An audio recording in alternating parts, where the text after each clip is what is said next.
Well, hello everyone, and welcome. It's been a little while, hasn't it? It's been a little while. It's been 3 weeks, actually, since we've done this. I didn't know which buttons to press. It's Paul English Live here on WBN 324 for the next couple of hours. Episode, and it's always an episode, really. Episode 81. It's good to be back. Welcome to the show.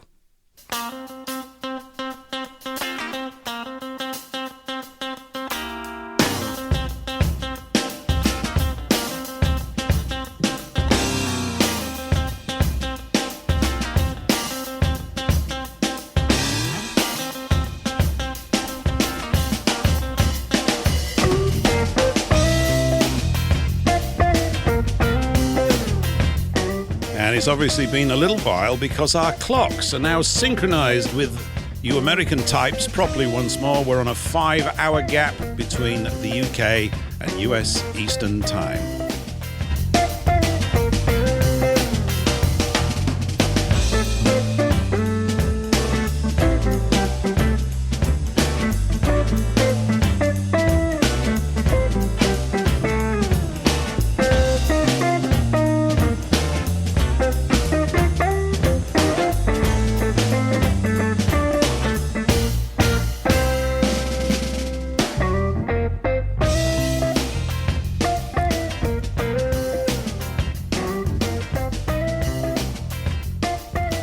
Well, hi everyone, and welcome back. Episode 81, as I was saying just there, right at the start. And a 3-week gap due to, what should I say, circumstances beyond my control. Not quite, but a kind of serious situation on the home front, which we're not going to go into tonight because it would kind of colour the whole tone and shape of the show. But I'm absolutely fine and in much better shape than I have been over the past couple of weeks, which have just been a bit of a trial for all sorts of reasons. In due course, I might talk about it later on.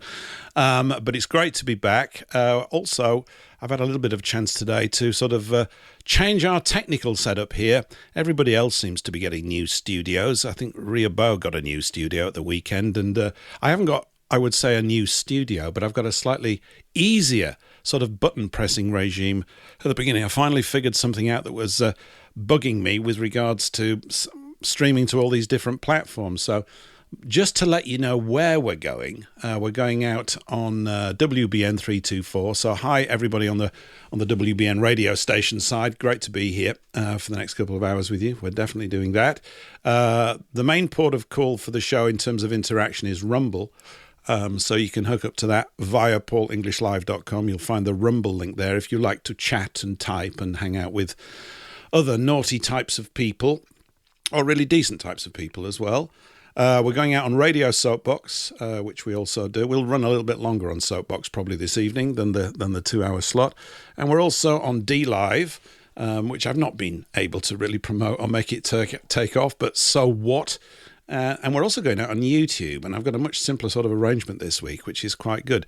We've been using a sort of studio, which used to give us sort of like 20 hours of free streaming a month, and they've just curbed it back. I'm not naming any names, to 5 hours a month, which made it useless. So I had to sort of rejig a few things. I know this is all really rather tedious, isn't it? All this technical stuff. But it's actually simplified things as well. And it's a cracking good little bit of studio stuff. It really works for me anyway. So there we go. Today's show image, for those of you on the radio that haven't seen it, is of some large gathering of English public schoolboy types, probably in the 1940s, I think, playing football. It's really got nothing much to do with what we're going to talk about at all, but it's such a cool picture that I wanted to use it. Jumpers for goalposts and all that kind of stuff. And I've stretched the mixed metaphors in the verbiage for this show as far as I could. There's probably loads that I've missed, but there could be plenty more. All these gentlemen in hats and footballs flying around, and all the schoolboys in little suits, you know, just like it is today. Not. So there we go. My schooling wasn't quite like that, to be quite honest. But there we go. It wasn't. Maybe I wished that it was. Anyway, I'm joined by a couple of the usuals here. In fact, I'm joined by everybody. I'm just seeing that Eric's rocked up, so I'll just add him onto the stage. But welcome to the show, Paul, Patrick, and Eric. It's good to be back with the crew, or whatever I'm supposed to, with our team, with our football team here. So I just wondered what you've been doing for the last 3 weeks. What have you been doing on Thursdays? That's what I wanted to know. Oh, nothing then. Oh, I know. You know, everybody, I do this every week. You know, I mute everybody during my introduction, then I don't unmute them. So we're going to start that again. Paul, Patrick, and Eric, welcome to the show. Hi. Paul, go on, say some words to everybody. I'll let you now. I took a nap. Did you? What, on a Thursday you had a nap? Thursdays are horribly busy for me. Horribly busy. but I wouldn't trade them for anything. But last week I did take a nap. Yes, I did. Thursdays are great. I love Thursdays. I've always loved Thursday. I always think it's the naughty day of the week. It's where you start to slope off before Friday. And I've always done things on Thursdays. When I used to play golf up until about, well, I didn't really play it very well, but it was just a good excuse to get out of the house for sort of 5 or 6 hours at the time. It's far too long. I can't afford that sort of time anymore. But we set it for Thursdays because the guys that worked that I was with, I mean, not that I didn't work. Well, I don't suppose I do really, but, it gave them a very long weekend. If you start going out on Thursday evenings, it's pretty cool. You stretch the weekend out, if you're into that sort of thing. And we obviously were back then. So, well, I'm glad you've had a few naps, Paul. And are you past the ice problem? I know it was prevalent in the last few shows before we took this break. How's the ice going? My bailing days are over. Oh, yes. Here. Oh, happy day. Yeah. My buckets are now empty. Yeah, cool. As opposed to running over. Cool, fantastic. Well, you've been napping. Patrick, what have you been doing? It's not, you don't have to answer it with any seriousness. It's just a way of getting the ball rolling today. Well, I've been enjoying the weather, the nice weather we had, and then but the last couple of days we had some snow and sleet, but now it's all melting again. We had kind of ice dams breaking last night in the middle of the night. Get up and hear the ice dams crashing on the roof, but other than that, it's good. What's an ice dam? Again. What's that mean? I'm clueless. Well, I don't know what you mean. On the rooftop, you get snow and sleet and hail accumulating, and then it freezes, and then you get big chunks coming off as it melts. Mm-hmm. It just slides down the metal roof that we have and hits the other roof, and makes a lot of noise. I see. Got it. I see. Like see what I did there? Down. Yeah. No. Icy. Yeah. Definitely. Well, over here in England, we've had no ice problems, have we, Eric? Is he on mute? None at all. Sorry, I was on mute and I forgot myself. But that's all right. You're allowed. We won't forget you, but you can forget yourself, Eric. So we've not had any. We've not had any ice though, have we? We've been iceless, haven't we? No, we've been totally iceless. And do you know the last 3 Thursdays, I've been trying to get through to the Samaritans, but unfortunately, everybody else who missed your show has tried to get through them and we're engaged. So that's I need some help. I need some help. I've got withdrawal symptoms. Yes. Oh, I wish. I feel flattered. This is great. I'm glad I've come back. So tonight, Samaritans, you're going to have an easy night because they're all listening to you. See, so there we go. That's wonderful. That's fantastic. So shout out to everybody on Rumble that's already rocked up. Great to see you. Surprising that everybody's come back. Not really. I don't mean that. It's really good. Of course, I've kept people notified over this period. It was unavoidable for reasons which people here know. But as I said, we're not going to go into that tonight because it's just it doesn't make for good radio. Frankly, it's not really what we want to do. So. But yeah, good to see you back on Rumble. We're also going out nice and seamlessly, I have to say, on YouTube as well. Of course, this is part of my sort of... Oh, gosh. Look at that. Stop that. Stop that. Stop that. There we go. Seamlessly. Do you see what I did? That sounds seamless to me. I know. It's great. Well, okay, hanging around with you technical trouser types, it's really good. I have to feed you something to give you a laugh, so that was it. Yeah, blimey. I can't believe it. Yeah, amazing. Yeah, so anyway, I'm the Ron Hopeful of the video streaming world, thinking that we can get away on YouTube, but we have done actually up to press. It's not been too bad. It probably means the show's too tame, and I need to start throwing in lots of acid and vile vitriol along the way, but we'll see. We don't really need to do that, but everything's That's technically... Eric's job. Is that Eric's job? Oh, yeah, well, it could be. It could be, yeah. Yeah, and Eric, you've been having some cracking shows recently. What was that one you just did on Sunday, just gone? That was very good. that was. Oh, thank you very much. That was whether to string the bastards up or not. We was talking about capital punishment. I'm not talking about capital radio, but having it enforced that if you're found guilty of something, you'd have to listen. You have to listen to capital radio for weeks on end. But no, and I was. It was quite interesting. I tried to get a show where it was people got equal time and that, and I did a poll on it, and the majority of people are against capital punishment, including myself. And you would be most welcome on, and everybody on the team would be most welcome back on another show that we might do on this, because every month we're going to do a round table. So.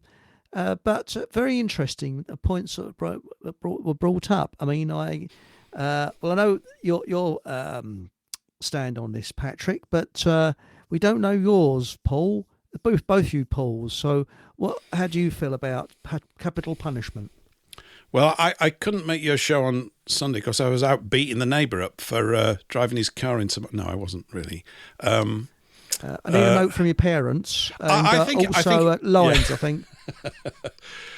I've actually been looking around for a document. I think I might have mentioned it to you. And if I'd found it, I would have probably joined in the show. But I'm looking for something, which I'm going to try and find. It's one of these things that really made quite an impact on me about 8 or 9 months ago. It was written by, I think, the bishop or some high vicar in Durham. About why capital punishment is a good thing, why it's God's law. But I accept fully the idea of, bad justice is extremely worrying, to put it, nicely. It really is. And I think, however, there's a reason why it exists. Now, it could be people would say, well, this is the ancient world and we don't do things like that. But I think the main problem with it is, and I don't know which, maybe it was you brought it up, Patrick, I thought about this, is to do with the quality of the justice in the courtroom and therefore the quality and caliber of these people that go around calling themselves judges. I mean, we've got so much evidence, you can forget even capital punishment, just the normal proceedings of courts these days, certainly over here, and many of the judgments that they come up with, from a common sense point of view, if you were to take it purely as being a space where the law is supposed to be enacted rightfully, it doesn't happen. And, if you contrast it with at least our perception of the past, it comes across as very poor, but it also comes across as being part of an agenda. So under current circumstances, the idea of letting these maniacs who are destroying the country anyway also put their placement in as judges and have that power too is a worry. It really is a worry, because we're sort of, undergoing a Bolshevization of our culture, to put it not too mildly. Very gradually, they're just slowly, squeezing everybody out of any sense of, I suppose, liberty. I mean, in the normal sense of it, just, freedom of expression, all these other things, which I know we touch upon here regularly. So the idea of letting them loose with things like that, and also the ability to frame people these days, is a way more considerable than it used to be because of, the framing using electronic media and all this kind of other stuff. So I think it's technically it is a challenge, but fundamentally I think certain crimes are fitting for it. And if you pick them out, then you can be judged like, oh, you're picking on that group of people, or this. I mean, I'm thinking of the stabbing of those 3 girls, over here. Would you like to hear, excuse me cutting in, but would you like to hear the outcome of the poll that was run on? Yes, we would all like to hear the outcome of the poll. On Telegram? Yes. Well, I'll build up to it. Now, we got for treason only, 21% said yes. Mm-hmm. For terrorism, 14% said yes. For kiddie fiddlers, 14% said yes. For cold-blooded murderers, 7%. And the total was 28% are totally in favour of capital punishment and 50% are totally against capital punishment. So that's quite interesting. So it's 28% for, 50% against. So there we go. I know. Well, I was watching Paul. What did you go on? I'll let Paul have a say, because you were asked the question by Eric too. What's your take on it? Well, I think with respect to capital punishment for treasonous politicians, I believe it's a capital idea. But I don't think it's ever going to happen because all of the prisons are securitized. All of the incarcerations are securitized. And quite honestly, people are worth more alive than dead. So they will lock them up and continue to hit their trust and pad their pockets. Mm-hmm. We got to get rid of the corruption at the higher levels before we can start talking about such things. Yeah, I think you're probably right. I was watching. I don't know when I last mentioned this because 3 weeks is a long time in the internet, isn't it? But I've been watching that Wolf Hall series. Did I mention that in some tail end of the last show? Maybe I did. Of course, you look at the punishments they were quite happy to dish out then, and it's for us it's beyond the pale. I mean, the burning at the stake is a bit rough. I don't know how to put it any other way. It's very rough indeed. No matter what they've done, I thought they could have been But then they were chopping their heads off a lot. There's a lot of head chopping scenes. Well, not a lot, but there's a couple, isn't there? With the wives of Henry VIII. That's what that's all about. So, but I must find that document. Well, I'd like to. I think must is probably a bit too strong. I've got a feeling it's gone into the ethers, but I'd like to find it because there's some very good arguments in it. But many of them that were burnt at the stake, for instance, Joan of Arc, they reckon she didn't burn to death. What happened is the smoke, she was actually inside this great sort of, because they put faggots. Now faggots are pieces of wood that are tied up, nothing to do with homosexuality, anything like that. And they put that round the bottom, and they reckon she was overcome by all the smoke, and she actually sort of like choked on her own mucus, and that's what happens when you're overcome by smoke. So she didn't really burn, but they were quite gory in those days. But people say, that they bring it back. But Britain introduced the long drop system with hanging, and it was that chap. What was his name? Now the famous, not the last hangman, but the very famous hangman. Starts with P, I think his name was. And anybody in chat? Can't remember. Pierpoint. Thanks, Paul. And he, in the end, was totally against hanging. He said it doesn't act as a deterrent at all. If a person's going to kill, they'll kill, regardless of it, because they don't think they're going to get caught. But I look at it from look at the treason point of view, because Tony Blair quietly altered the Treason and Sedition Act in 1997 when he came into power, and he changed it from death by hanging to life imprisonment, and it was done very quietly, but it's null and void. It still stays. So, well, it is null and void. He didn't have the power to really make that decision. I think the other thing is, well, if you look at sort of the way that biblical justice was handed out, and I know we're going back a few thousand years, but I think I probably mentioned it here. If you just look at theft, I do like the way that they redress the harm caused by theft. So if you stole someone's cow, you owed them, I think it's 4 or 6 cows. And if you couldn't pay it off, you would be enslaved, which is a very heavy word. We imagine whipping and everything, but I think it means being completely constrained. And you would be put to use until you'd worked off to the victim of your theft the value of 6 cows. And I find that, I think that is justice, because I sense that the individual in this mythical cow stealing situation, given that they paid off, could then walk back down the street again, and everybody would know that he'd paid, or she, if she was a female cow thief, had paid back, their debt to the village, the town, society as a whole. And therefore, they've paid it off, and they're free again to hopefully not steal any more cows. And probably there has to be some kind of a sting in it. You would think, but I do think that the idea of capital punishment, as you said, as a deterrent, is not effective, because I don't think most murders happen. People go, "Oh no, I better not murder this person because I might get hung." They're in a blaze of whatever. Often, this is my take on it. I mean, unless it's fully if it's malice aforethought, and that can be clearly proven, then I do think capital punishment is justified. But because how do you do it though? Because they don't look on it as a punishment. That's the thing. It's a bit like, imagine there's a crocodile. Now, crocodiles, they're designed to kill things. They eat. Now, that is the way they are. But they're all different types of murderers. I mean, there are psychopaths. Not every psychopath is a murderer, but they have got no empathy whatsoever. So they'll encourage other people to go and kill and things like that.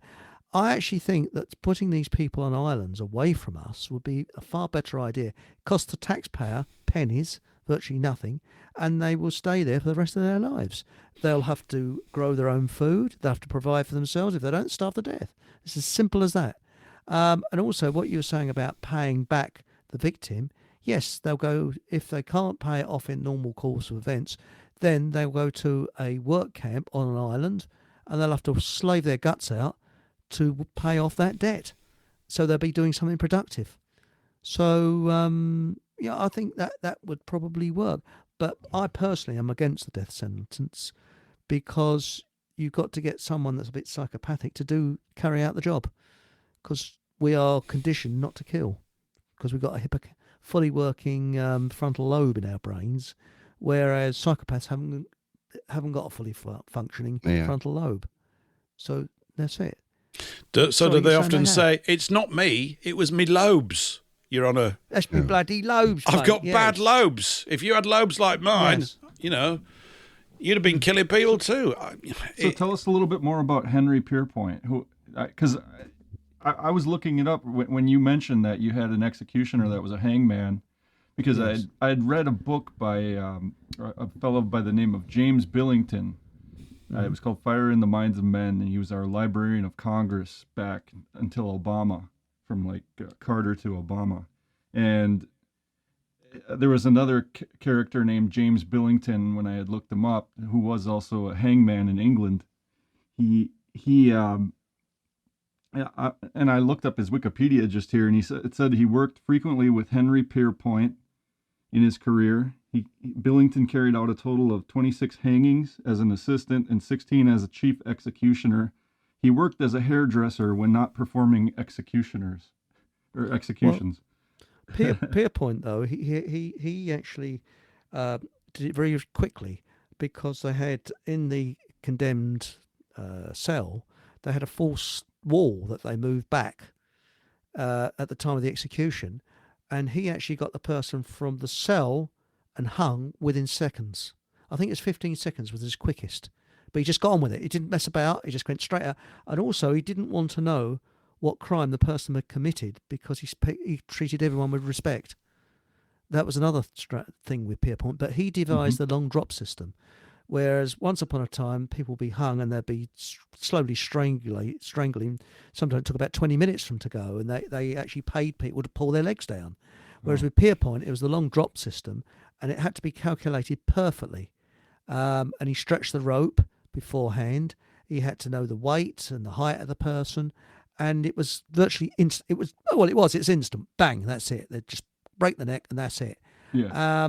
And he was the one that actually killed a lot of people with after the Nuremberg trials, and he's very angry because there was a lot of hangmen there that made right balls of it, and the people did not die cleanly. They died in agony.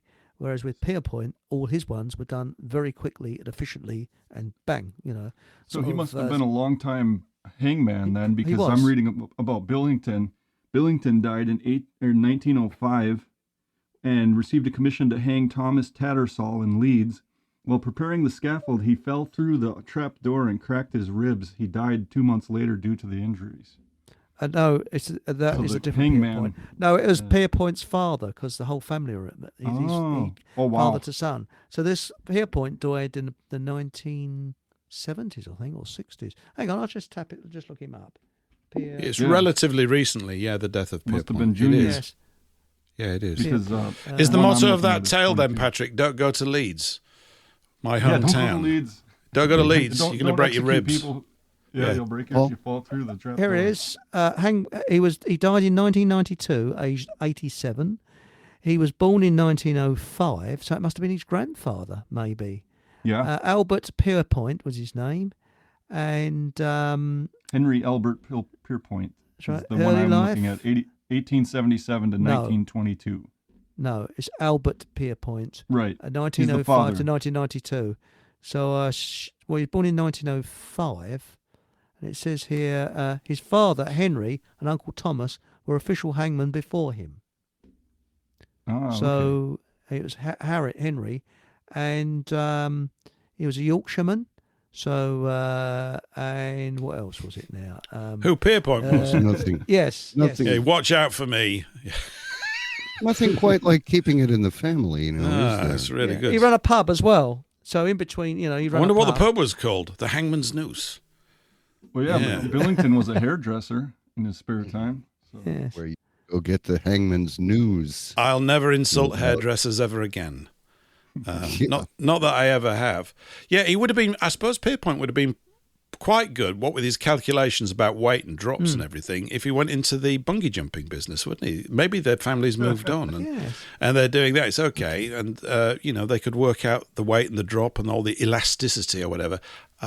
Never appealed to me, that jumping off a bridge thing. It seems to be exhilarating, but I'm too much of an old fart now to really want to be bothered with all that kind of nonsense. But do you think it's the about, manner of the execution that concerns us? I mean, Definitely. if it's Definitely the manner of the Yeah. executions, because if it's hanging, it was the executioner that did it. If it's lethal injection, it's the person that pushed the button that did it. The best way to do a capital punishment, in my estimation, would be a firing squad, and you put blanks in all of the rifles, save for one. So all of them pull the trigger, all of them take aim, none of them know which bullet did it. Yes, they None do. of them know. Actually, which. no, they do. And the Because witnesses a to the blank has a crime- different kick. See, if you put blanks in a gun, my father told me this. He said you would know. He said when they fire blanks between a live and a blank, it's got a different kick to it. So people, the actual line, there was people that lined up to do the execution. The person would know if he fired a real or a blank. Sorry to disagree like that, but I'm going on what my father told me, and because he was in the war, he was in the army during the war. So, I guess it works in theory. yes. I hope.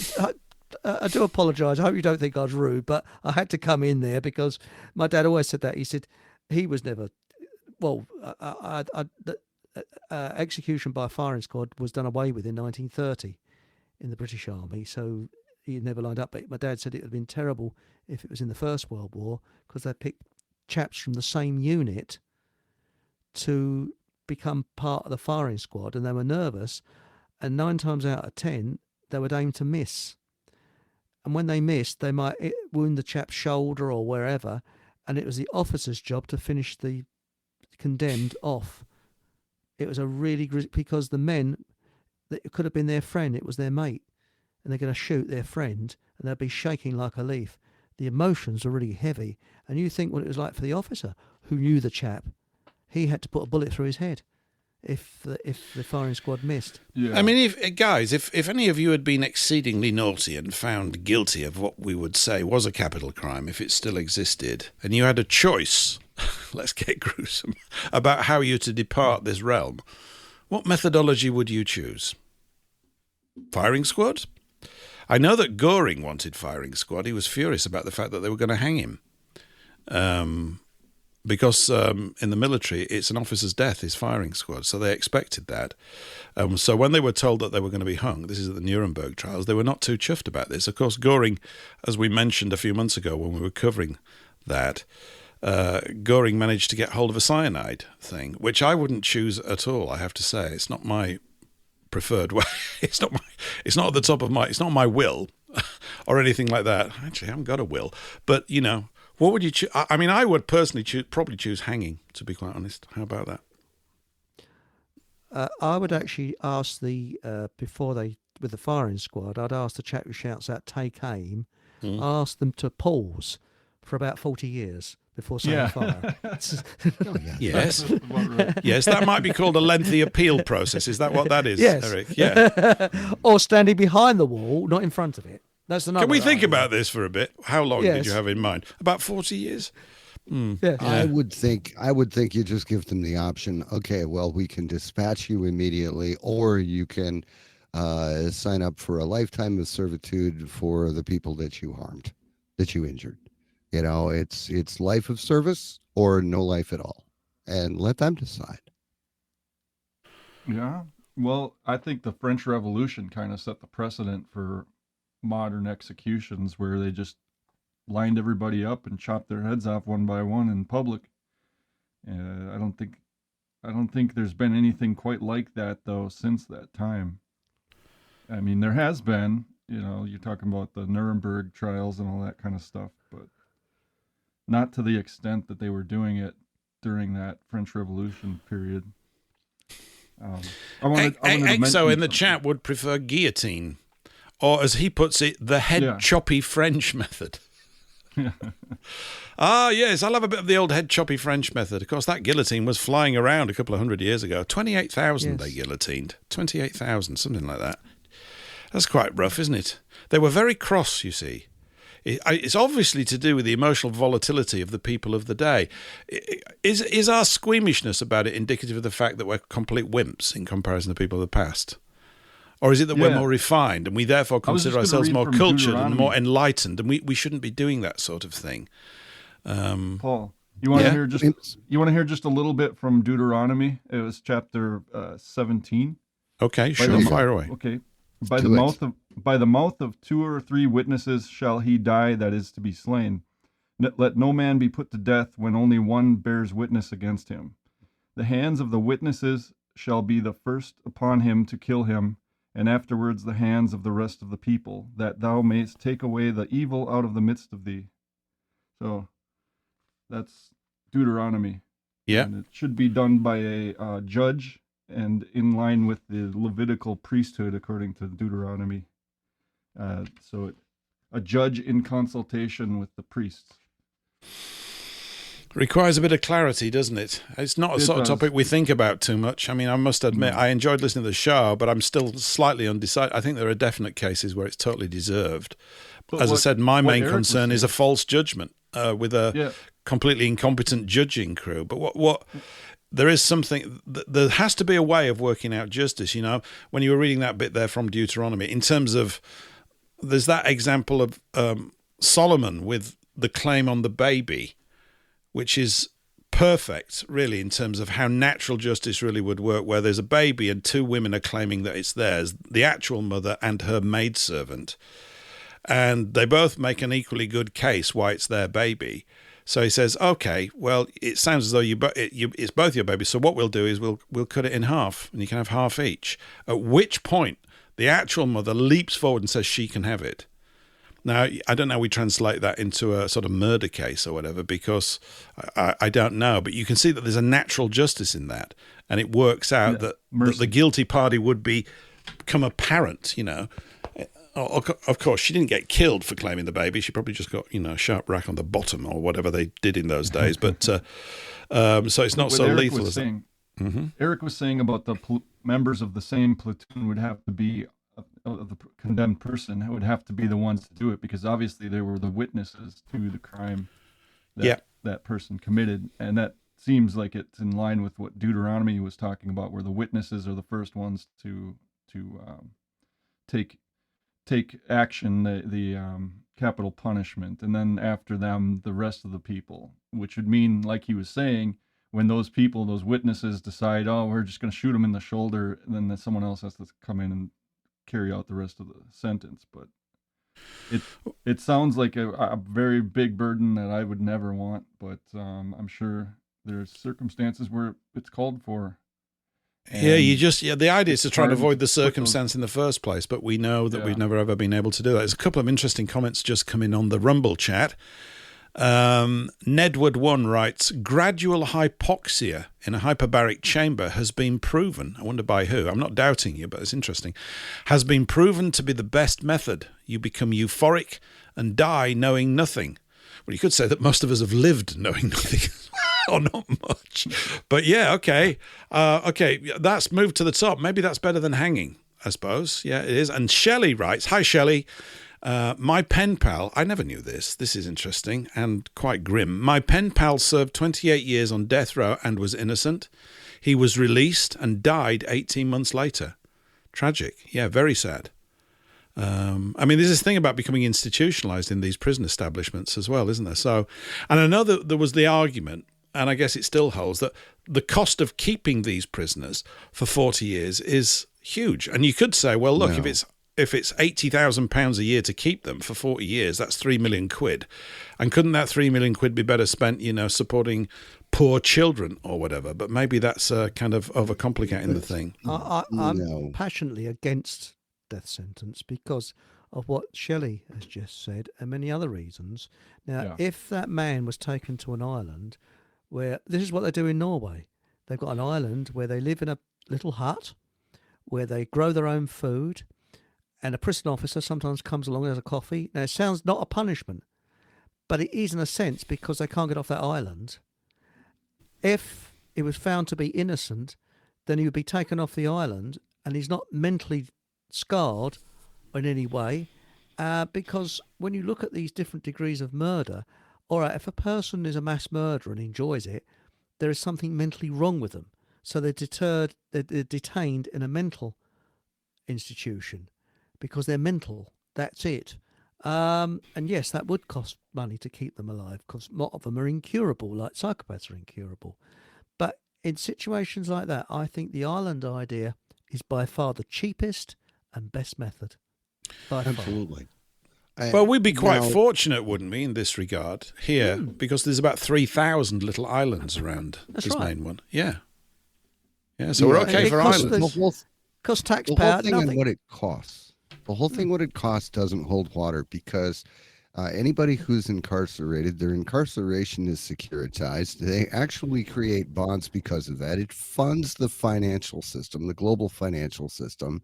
And the prisons, at least in America, they are privatized. They're private for-profit corporations, and they make plenty of money. It doesn't cost the government anything to lock somebody up for life. It doesn't, and it hasn't for some time. So putting them on an island and forgetting they exist, that's my vote. I'm just saying. It's an interesting well, point. that'd be ideal. So we've sold Keep it, them have away we? from society. Yeah. Well, Yes. Pierpoint actually hung John Amory, and he said that he was the bravest man he's ever hung. He said he was exceptionally brave. Right to was the he? end, he was brave. That's John Amory, he went over to Germany, and he went round the prison camps, the POW camps, and trying to get British blokes to fight for Germany. And he did some very famous magazines and things like that. And he was tried after the war for treason. And, I know that Dennis Wise thinks very highly of Amory. yes, an exceptionally brave man. Yeah. In Who- fact, if you've he seen should any of not have been Dennis's sort hung. of entries on Skype or whatever, there's a face, and it's Amory that he's used for years. So, And William Joyce as well. He was hung. Now, William Joyce was Irish, so he should not have actually been hung. He was found guilty of treason, but he was Irish and Ireland was neutral. So that was a misjustice. but probably an intentional one, Eric, simply because of the knowledge that Joyce held. Joyce was a massively informed person, wasn't he, with Yes. regards to the real forces, the real sort of wellspring behind the forces that brought the war into being in the first place. So they would want to get rid of him. He would have been a great irritant if he was allowed to shoot his mouth off, from their point of view. I accept all Was that. he kind of That's related stuff. to it. James Joyce? No, well, don't think so. The thing is that with John Amory, you see, when you look at law, injury, loss, or harm, did he kill anybody? Did he cause loss or harm to anybody? It could be argued that persuading people and they had free choice to join the German army, that could be argued, yes, that is treason. But, I again, I'm sorry, I am totally against it. I mean, John Hamer once said, he almost made me waver. He said, you look, if they locked up people like, the nasty people that are committing treason at the moment, he said they'll be out in 5 years or 10 years, and they'll start again what they carry on where they're finished off. Maybe, but again, I think they would putting them on an island for the rest of their life, and their families can visit them, or their families can stay with them if they want to, but they can't leave that island. I think would be the most fairest thing to do. I really do believe that. And again, if they're innocent, they come off that island and they're not mentally scarred by the experience, or not so much. Admittedly, they'll be amongst murderers and that, but I mean, I think that there's also been a lot of murderers that have been rehabilitated. Look at Jimmy Boyle. Now, Jimmy Boyle was, he killed somebody. He was a gangland leader in Glasgow. And whilst in prison, he married his psychiatrist, who saw something in him. And when he left prison, he'd done about 15 years for murder. He actually worked in the area where he came from to prevent boys going the same way as he did. And he did a lot of work to stop gangland killings and things like that. So, probably that's a little bit of wet liberal coming out in me, but I do. I say, steady has the power on. to act as God. That's it. I mean, nobody can act as God. I don't believe you should. You should not kill anybody. Thou shalt not kill. Full stop, end of. You don't kill. That's it. So that's my piece for tonight. Well, I think there's loads to chew over on it. I'll try and do some more sort of work on it. I'm not sort of convinced either way, I suppose. I just think there are certain circumstances where it is justified. I mean, what's the purpose of it? Is it to send out a message to everybody else, don't go around killing people? Maybe in part, but you could say that it's failed because there've been murderers up and down the line, and like we say, most people commit murder, I would imagine. I mean, I don't know the stats. They commit it in hot blood. They go crazy over something, and it's supposed to really be manslaughter, and they get carried away or whatever. The premeditated stuff is a different kettle of fish, and I guess that this then comes down to the very costly court case, because it is now, isn't it, to actually establish whether there really was malice aforethought, and therefore it does make a difference. If someone, it makes a difference, I think. If someone's literally, meticulously plotted to kill somebody else and succeeded in killing them, and you can prove this without a shadow of a doubt, and that's a big if, I guess, at times, then I think the termination of their life is justified. Because it's just, now I'm sounding brutal, but it's just one life. There are billions of us. And you say, so is it for us? It's definitely for us, the ones that are left. We don't want that on our conscience that this guy or this gal was killed. I mean, I'm not saying it's pleasant. It's not as if I even approve of it, but I'm trying to look at what the dynamic is behind it. And maybe in the past it was easier to do that because day-to-day living was a much more intense thing. If someone stole food, they could be killed for it because you might die because they did that, and people would, So it's what the repercussions are. We don't want murder. We don't want to live with murderers or people that we think might have a propensity to just murder you. And I guess maybe we've all walked past one at some point in our life, and they didn't murder us at that time, which was great, But I think there's quite a bit of thinking about it. I think there's a reason why the biblical laws were the way that they were, and it wasn't out of foolishness. So I'm not fully decided either way yet. I can see it on both sides, which means I'm a dithering liberal idiot right now in the conversation. Sorry about that, everybody. But there we go. Yeah. No, that's okay. It just reminds me of something I had heard from, of all people, Milo Yiannopoulos was talking about St. Louis, King St. Louis, and how they would condemn somebody to death, and he wouldn't execute them until they repented and confessed their crime, and then he would execute them. So that way they could go, his conscience in executing somebody could be, alleviated that person's a holy person who repented of what they did.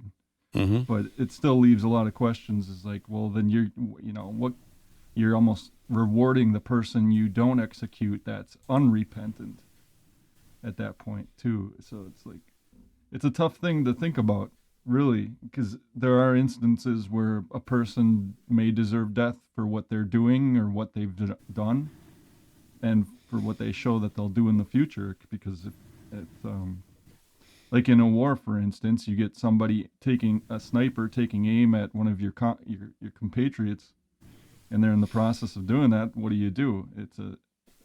It in and of itself is an immediate judgment that you make on that person, whether it's in a court or not. No, that's another story, but it definitely isn't a cut and dry issue.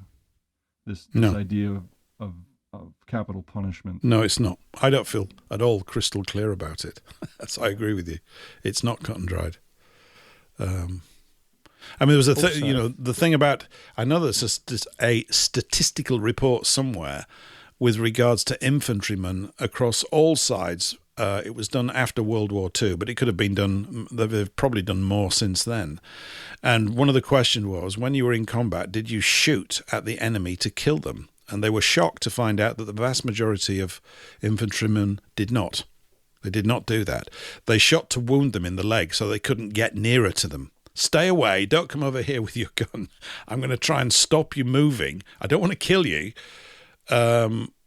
which is very interesting. It may explain why there's been a reduction in the idea of, massed forces. But I think also that goes, or large armies, that goes hand in hand with the advances in technology, and psychological warfare, which of course is really what we're enduring right now all the time, of course. They've applied it full time, certainly during the last century, to civilian populations. But that kind of freaked him out a bit. Oh no, didn't want to do it. I think we've touched on this before. We don't have to sort of go back into this one. But that was my father's sentiment. He did not. He was in frontline intelligence, and they had one of the highest casualty rates of the lot. And that most of them, he said this quietly, and he said, he told me never to tell anybody, but I think it's time now I can sort of reveal this, because a lot of water's gone under the bridge. And he said that most of his lot, they shot to injure but not kill. They were aiming at the legs or above or something like that, because what isn't told is that there was a lot of compassion for the wounded of either side, and either side often risked their own lives to save the life of the wounded enemy. And the Germans did it a lot, and the British did it a lot. So that's not told in the history books, but my father witnessed this several times, and it was. As a conscript, which he was, and even the regulars, they didn't like killing.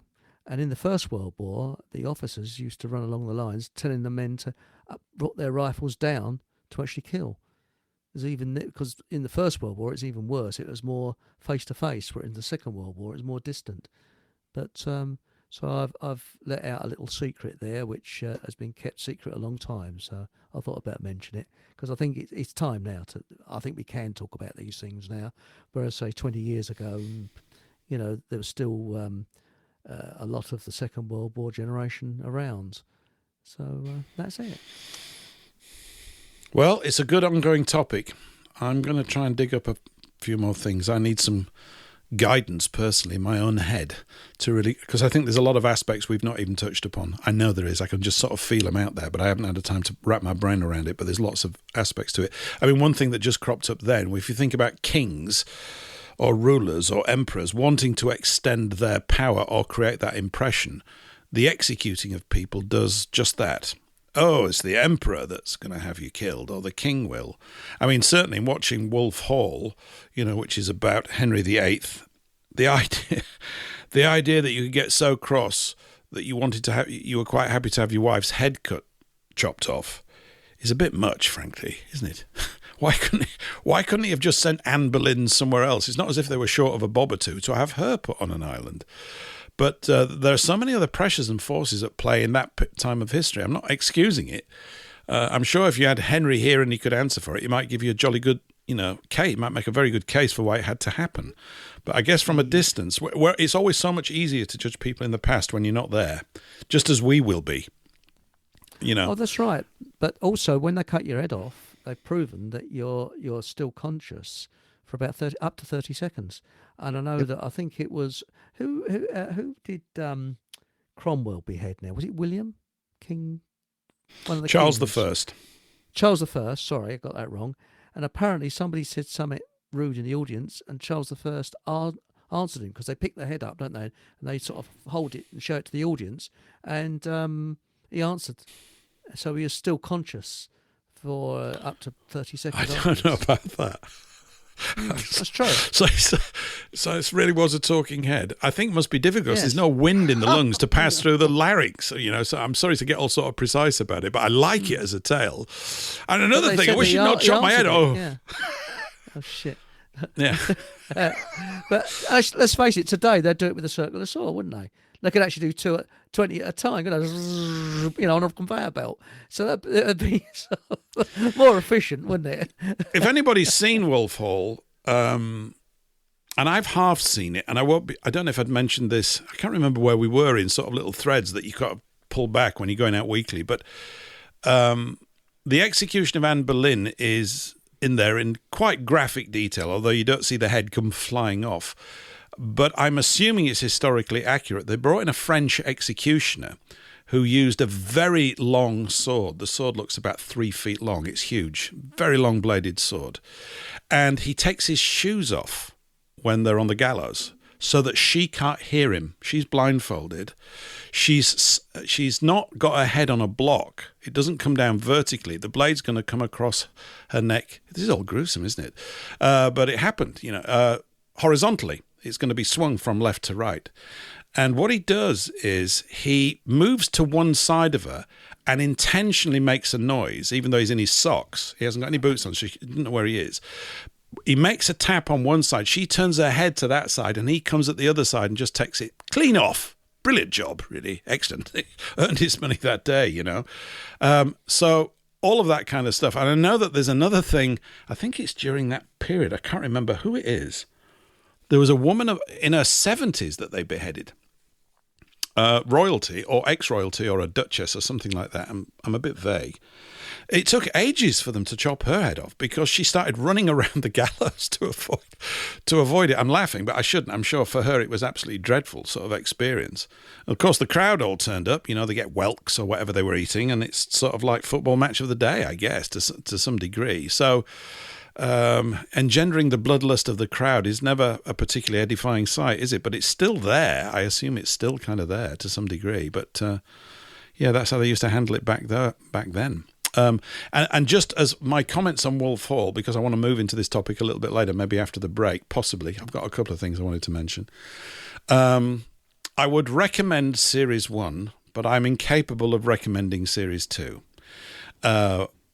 Series 1 appears to me to be historically completely on the nail from what little I do know. I mean, I know a bit, and it's quite brilliant. I think I played that clip, didn't I, the other week of Thomas Cromwell confronting that guy and telling him that they would destroy his life by money, that him and his friends in Europe could utterly destroy him by calling in every debt he'd got, and he wouldn't have a life left. And I found that's why I played the clip when I had it, because I think it's extremely important to know that dynamic's at place. But the first series is excellent. When we get to the second series, which I think is relatively new, I think it came out last year, I could only watch about 20 minutes of the first episode because suddenly in the court there are lots of Africans. Now, I'm not having a go at Africans. It's actually the producers. Maids in waiting were African. There were guards walking around the palace who were Africans or Caribbean people or whatever. They weren't English. And I am going to, when I get a little bit of time, hopefully soon, maybe with a fountain pen, Eric, if I can get one, or a quill, possibly, in a large vat of ink. I want to write to the producers and ask them in a very diplomatic way, what is the truth? Is it true that suddenly, halfway through his reign, there was a lot of Africans or people of African descent employed in the king's employ all around his palaces doing all this work? Because, and I'm being facetious even here to myself, you know where I'm coming from, this undermining of our culture at every point it's sick. I know what they're doing, but when you look at it from all the people working on something like that, from their point of view, it's an insult to every single person. All of the actors, irrespective of whatever racial background they come from, it's a madness. They're actually performing in a thing that's now become so historically stupid to look at and inconsistent with the truth. What's the point of fine acting performances if you can't get the basics right? So it's an insult to all the actors and everybody that worked on it, and it's a waste of the BBC TV license payers' money, mine, and everything. So, why was it chosen? I think we know why it was chosen. It's to suggest, that we're all going to come together and be one happy family, and therefore your history's up for grabs, and we can muller it as much as we want, so that it becomes completely stupid as you try and watch it. That's exactly what was going on. I think it may have had a different producer for the second series, and no doubt, probably, if I sent the letter off, I'd get it verbally in the ear from the lot of them. You, whatever. But, I mean, the fact is, it's not even a value judgment. It's simply stupid to do such a thing. It's just stupid, It's a lot of other things as well besides. But so, unfortunately, I can't watch the rest of it, which is a pity, because I find Mark Rylance in the role of Thomas Cromwell he's brilliant, absolutely brilliant in this role. And I really want to know how it turns out, but I can't watch it, so I'm going to have to buy and read the books. It's as simple as that. And They I should think have made it a radio play. Well, they should have. That would have been better. And I think if Hilary Mantel, the authoress or author, who died a few years ago, was still alive, I'm sure she would have had veto on that to say, no, you can't do that. It's completely historically inaccurate.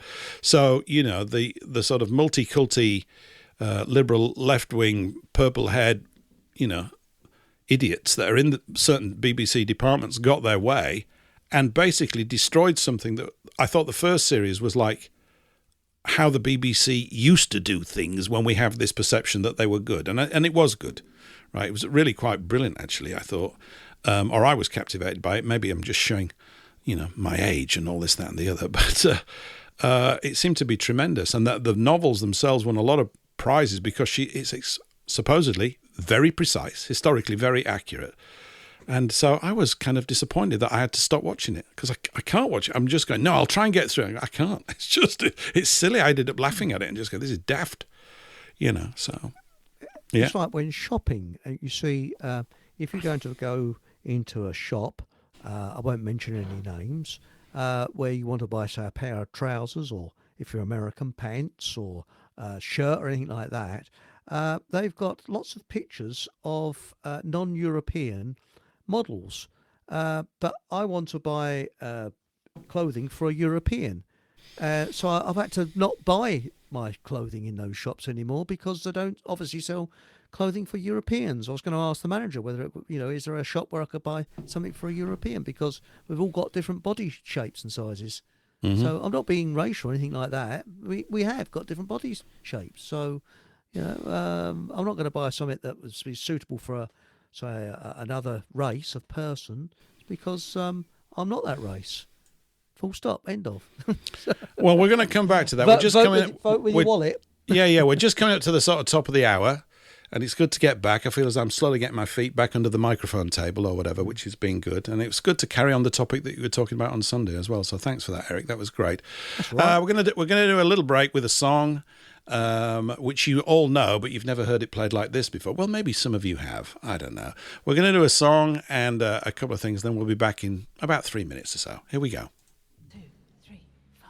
Ball, ball, ball, ball, ball, ball, ball, ball. Ever since I was a young boy, I played the silver ball. From Soho down to Brighton, I must have played 'em all. But I ain't seen nothing like him in any amusement hall. That deaf and dumb blind kid sure plays a mean pinball. He stands like a statue, becomes part of the machine, feeling all the bumpers, always playing clean. He plays by intuition, the digit count is fall. The deaf and dumb blind kid sure plays a mean pinball. Like the pinball, sure plays a mean pinball. Like the pinball go. He's a pinball wizard, there has to be a twist. A pinball wizard's got such a supple wrist. Oh, yes, he does. How do don't know what makes him so good. We don't care. He ain't got no distractions, can't hear no bells and bells. Don't see no lights a flashing, he plays by a sense of smell. He always gets a replay, I've never seen him fall. That deaf-fundamental lame kid sure plays a mean pinball. Sure plays a mean pinball. He's a pinball wizard, hey, there has to be a twist. Hey, a pinball wizard's got such a supple wrist. Tell us about the way he does it, though. How do you think that he does it? We don't know. What makes him so good? Shut up in your face. Even on my favorite table, he can beat my best. His disciples lead him in, and he just does the rest. He's got crazy flipping fingers, I've never seen him fall. That deaf fundamental lame kid sure plays a mean pinball. Sure plays a mean pinball.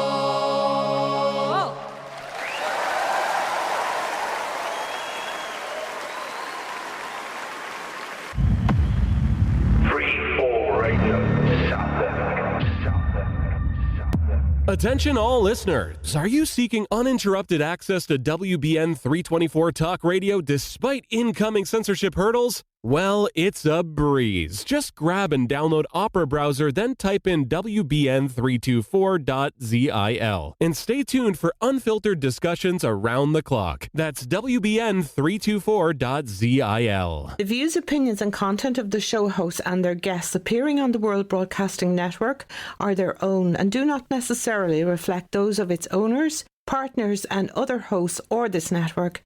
Thank you for listening to WBN 324 Talk Radio. Thank you indeed. Welcome back to hour number 2. Paul English live here on WBN every Thursday, back at the usual time and all that. Now, gentlemen, any guesses as to who that wonderful band were? I don't have a clue. The only thing I know of is I stepped into the kitchen to get myself a cold snack and wound up pouring it out in the sink because my computer was like coming up forth with like some weird kind of Celtic time warp. Yeah. From the Who or something. And you just... Yeah. If Henry VIII had listened to the Who, that's what it would have sounded like, right? Don't you think? That's how I was patching in. See how I segued that? You see, it's all quite cunning and everything.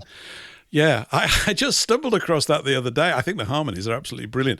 It's to put everybody out of their misery. I know everybody's just sat there going, "Who was that? That's so amazing." Richard Thompson? No, it wasn't. It's a band here in the UK called the Ukulele Orchestra. Of course, you wouldn't have been able to guess it because they don't play any ukuleles in that. But they take all these classic hits, like The Good, the Bad and the Ugly, they do on ukuleles. It's quite brilliant, actually. And so I quite like... I'm not a fan of The Who, by the way. Not that they're bad or anything, but they've just never been my cup of tea, as we say over here. But I really liked that. So, yeah, there you go. So that's how it would have sounded in the 1530s. I don't need to pick or anything, but I'd be asking, who the hell was that and how do I avoid them in future? Oh, come on, Paul. It's fantastic. I'll send you all the Ukulele Orchestra's greatest hits. There's loads of them. There's tons of it. You'll be a fan. You think, yeah, I know. First time on the ears is a little bit disconcerting, isn't it? It tickles you. Yes. We will make you like this. You will love the ukuleles. So, yeah. Yeah, because I think they teach a lot of people to play ukuleles as well and all that kind of stuff. Just heading back to where we were talking anyway, just before the break, because a couple of comments came in. And from Billy Silver. Hi, Billy. He says, I suspect Henry VIII became demon-possessed when he had that horse fall on him. No doubt frontal lobe damage would stand too. I've got another theory, but that's possibly got something to do with it. I mean, he did become an extremely... He did have a short temper. I don't know quite how to describe him. And Billy also writes, he says, yes, Wolf Hall. Woke, soak, blackwash ruined it for me. Thank you, Billy. It ruined it for me too. It's made it unwatchable. The trouble is, he writes, school children will think it's historically accurate. Correct. This is dangerous stuff. So when we're not around in, another, 3 years' time, no, in another 40 or 50 years' time, people run around going, oh, yeah, no, there were loads of African people in England in Henry VIII. and all this kind of stuff. We've had this nonsense keeps coming through from people who get all sort of excited about it and do it all the time. And it's irritating. I mean, I know we were talking earlier about capital punishment being bad, but honestly, seriously, I think for me, that deserves it. Forget murder. If it's cultural rape, count me in for a bit of capital punishment, because I think it's highly destructive, and they know what they're doing. It's toxic to the framework of your being and everything, and it's nasty stuff. It's very spiteful, nasty, evil stuff. I don't like it. What about making capital punishment only for consenting adults? Sorry. What, because you have to be over 18 to be killed or something like that? Yeah. So, well, no, for consenting adults anyway.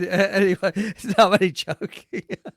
But really, I actually think the idea was using a bungee cord.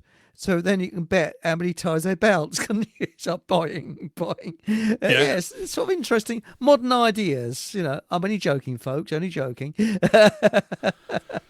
Yeah. No, well, I don't know. Maybe we could, every week, if we go through certain stories, at the end, maybe the last 10 minutes, we said, did they deserve capital punishment? I think it would be fun, and we find out how many people we would have hung by the end of the year.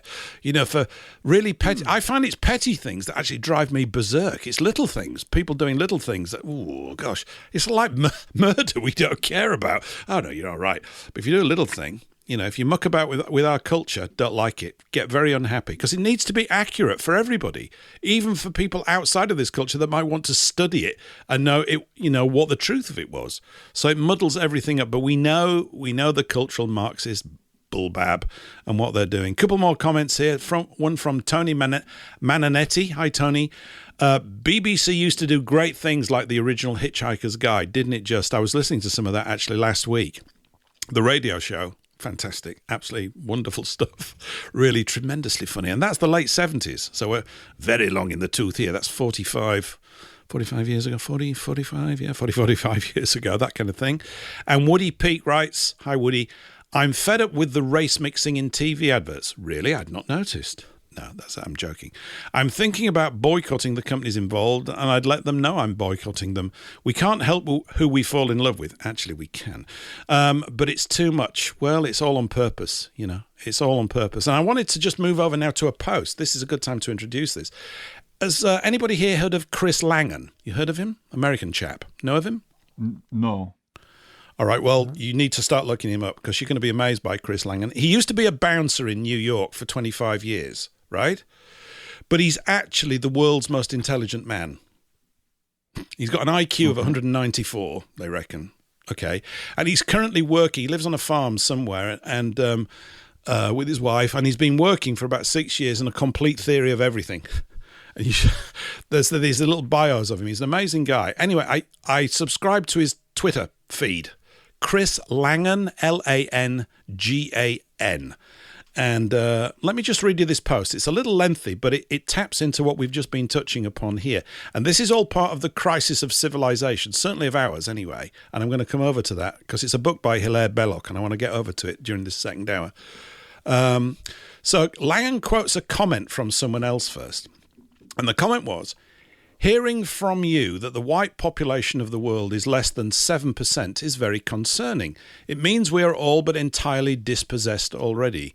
Now, I hadn't heard it as 7%, but just to put it in sort of reference points, as it were, we know that there's been a vast increase, or at least we are told there's a vast increase in the population of China, India and Indonesia. I mean, between those three places, they account for 4 billion people of the supposedly 7+ billion people on the planet. Well, good luck to them if they're all getting fed, and all this, that, and the other. But at the turn of the last century, like early 1900s, so like 125 years ago, our race accounted for about 32% of the world's population. So you can see that we've kind of dropped a little bit in terms of the ratio. So I just wanted to drop that in. Now, here's Langan's response. It's in 4 chunky paragraphs. I'm going to go through it. He writes, he says, yes, I'm very concerned. At one time, I bent over backward to convince myself that we had room for everyone. But this was predicated on the assumed willingness of Western governments to protect their endangered majority populations. That's you and I, dear listener. Sadly, that was nothing but wishful thinking. After surveying the political landscape and going over the available census data one last time, I was forced to conclude that far from being the basically good-hearted, morally responsible, non-sociopathic, benign influence that I'd hoped they were, governments that is, the venal self-dealing circus freaks running this shit show, I think I can say that, are actively trying to kill us off. Yep. No kidding. And it's been right there in print for over a century. Well, some of us have been aware of it, Chris, for decades, actually. We've just about reached the point of no return. In a word, the shit show ringmasters are evil, and not just a little. They're as evil as they come. Hateful, malignant, genocidal scum. It should have been easy for them to stop, to take a deep breath, park their fat asses atop their, of course we'd say their fat arses, but I'll go with the Americanization of it. Park their fat asses atop their piles of funny money and lighten up a little, just for the sake of holding it all together. But they're having none of that, are they? All they ever do is repeatedly double down on their lies and their crimes against humanity, making it worse with every stinking breath. When you see evil running you, your race, your nation, and your planet into the ground, and it simply refuses to compromise in any way, you have no choice but to confront reality, no matter how harsh and ugly it may have turned out to be. It becomes your moral obligation to oppose it at all costs. Gentlemen, do you think that that would include capital punishment for these people? Yeah, maybe. Treasonous politicians, yes. These people are unknowingly killing us. Yes. Yes. Now, you see, once the passions get inflamed, the decision-making changes a bit, doesn't it? We all want to be placid. I do too. I want everything to be peaceful and nice. And you want to be around people that want to be constructive and peaceful and nice. The problem we've got is that not everybody's like that. And these people have, as we talk, whether we call them sociopaths, psychopaths or whatever, evil's the best word to describe it. I'm not really interested in the quality of their lobes. I'm interested in the fact that they have to be stopped. They have to cease. We have to find a way of making their behavior cease and be of null effect, it seems to me, on our nations. I can't speak for the other nations. They'll have their own problems with their own lunatics in their own backyard. But we pretty much know broadly who they are. They've got all their messenger boys lined up, like Trump and Farage and everybody else. There may be a few honest politicians somewhere in the West, but they're very difficult to find. I mean, isn't it the case that Marine Le Pen has just been framed for something so that she's been locked up and can't actually compete in the upcoming French election? I think in France, going back to what Exo was saying, the French heady, choppy thing might not be far from their minds. We know that the French can kick off in a wonderful way, and rightly so. I think they're generally always justified in doing it, although the French Revolution is a much more complicated process than I suspect we've all been led to believe. Because I covered that a little bit, maybe a year back here on the show when I was going through all that kind of stuff. But it's just to remind everybody, we're being genocided. Okay, now we can have a laugh about it along the way, but I really think it's dishonourable to my children and to the possibility of our grandchildren, if we're going to have any, if we don't find a methodology in our thinking to deal with it, because I think it has to be dealt with. Don't ask me for an answer now. I don't even think the answers are necessarily necessary, but questioning it and broadening this understanding is definitely a good thing to be doing at this stage. I really think it is. So, I don't know if you've got any comments, want to say anything. I know we're going over the same old ground in a way, but I feel as though we have to, because we have to keep this, I think, in front of us as we look at all these things. I know it's not fun, but as far as I'm aware, we've never been genocided before. This is the first time for us. It's a new thing, So. Well, also, how far do you go? I mean, what about the people administering the Williams toxic arm brew? I mean, will they be on trial for because the thing that's only doing what was ordered it no longer holds any water? So you'd have nurses, doctors who administered the arm brew. Surely aren't they guilty of committing a crime? They are. So shouldn't they be put to death? If we actually look at the amount of people that have died because of the behavior of these people, right? It's a lot. It's a lot of people. We don't really look into it. I looked at the numbers a lot with Andy Hitchcock maybe 4 or 5 years ago when it was starting off and doing things, but it's a lot. A lot of people have had a lot of misery poured into their lives by these people who have known what the consequences of their behaviour would be. And now they're all going to be surrounded by an army of lawyers and dissimulators and tongue twisters. And this is why I think, you see, the capital punishment thing, to bring it back in, has to exist in some form. It has to. It's not even just, it's about, is it vengeance? Is vengeance a bad thing? For treason. Is it retribution? Or mass slaughter of your own people? I mean, do you think Churchill should have been hung? I do. Well, I'd have hung him. Well, that was treason. Yeah, he committed treason. But so has. Well, he's destroyed our way since of life. He's not the 1973. only one, but he's one of the primary destroyers of Western Christendom. There's no two ways about it. He's right up there. He's in the top 10. There are others that could join him as well. And I know there are people that would, maybe outside of this kind of contained conversation, disagree with that. But I don't disagree with it. That's why I said it. I mean, people here haven't plotted to try and wipe out huge numbers of their own people. Have we? I haven't done that. I don't want to do that. It's very, very silly. We can't keep making excuses for these people to get into positions of power and then literally kill huge numbers of people. Tons of them. I mean, maybe you say, well, look, it's down to what happens when they shuffle off this mortal coil. They will be judged before the seat of God. I do believe that very much. Because that, our striving for justice has to be carried out at a higher level. What's as above, so below, but in a more refined and maybe more wise condition? I don't know. But the fact that Langan's aware of it is good. And you should certainly look him up, everyone. He writes some cracking posts on Twitter. Chris Langan.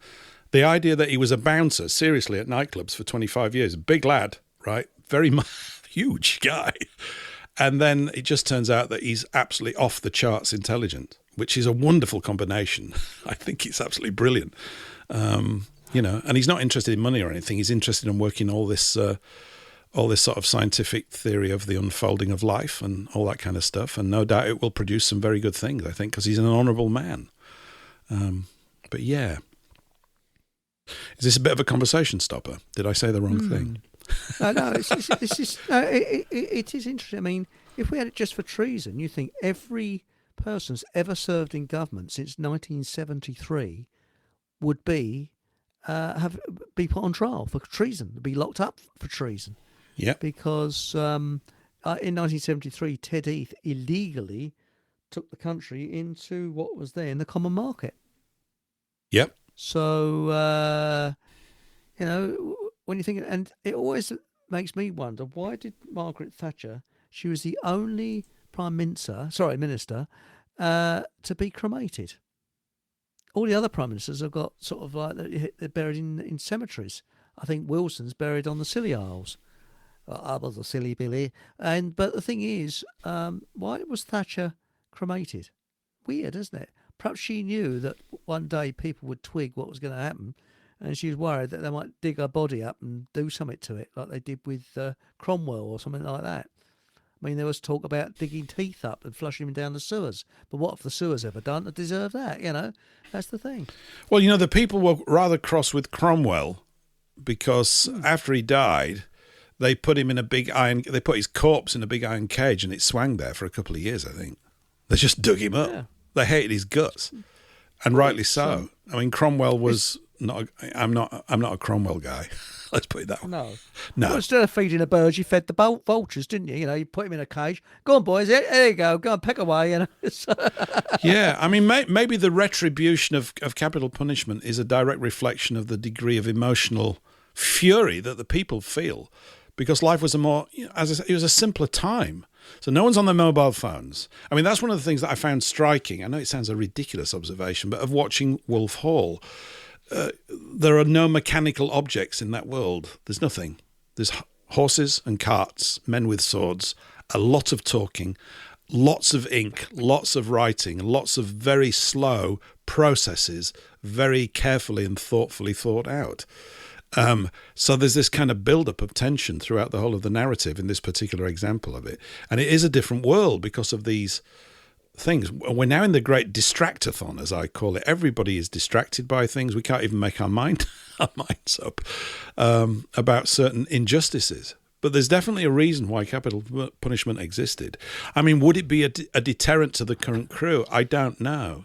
I mean, all of them, including Thatcher, all of them, I believe, have basically been controlled in one way or the other. And it's difficult to just purely simplify it, but certainly the influence of the city, of the money power, is currently, to my way of thinking, still the greatest influence. This fight between who are you going to worship, Mammon or God? Are you going for goodness in life, or are you going for material acquisition and power and control? In simple cartoon-like terms, I think it's part of it. Anyway, I want to read you something else as well, about the same length. I put under the picture of today's show with this wonderful football match. There's a chap in it right in the middle, just off to right of centre, who reminded me of G.K. Chesterton, because he looks like a large man. And G.K. Chesterton, I've mentioned him a few times, and he's definitely worth looking up. Chesterton worked a lot with a guy called Hilaire Belloc, who I've also mentioned. And there's a local historian down here in West Sussex called Christopher Hare. He's been a guest with Richard Vobes a couple of times. And I'm going to try and make contact with him because he's written a biography about Belloc. And Belloc used to walk all round this place.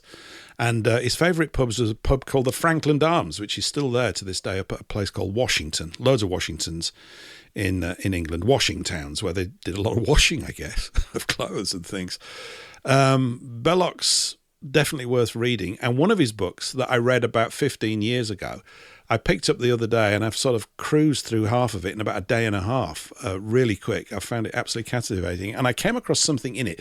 What it's to do with is the fall of the Catholic Church and its influence.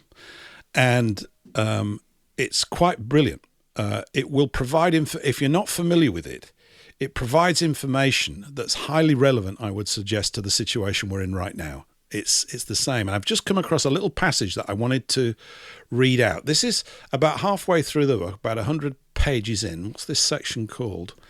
It's called The Reformation and Its Immediate Consequences. Because the Reformation, and this is probably because I've been watching Wolf Hall, but I've had quite a few books on this anyway, about how things disintegrated. And everybody plays a role. There's corruption within the management of Catholic finances at the time.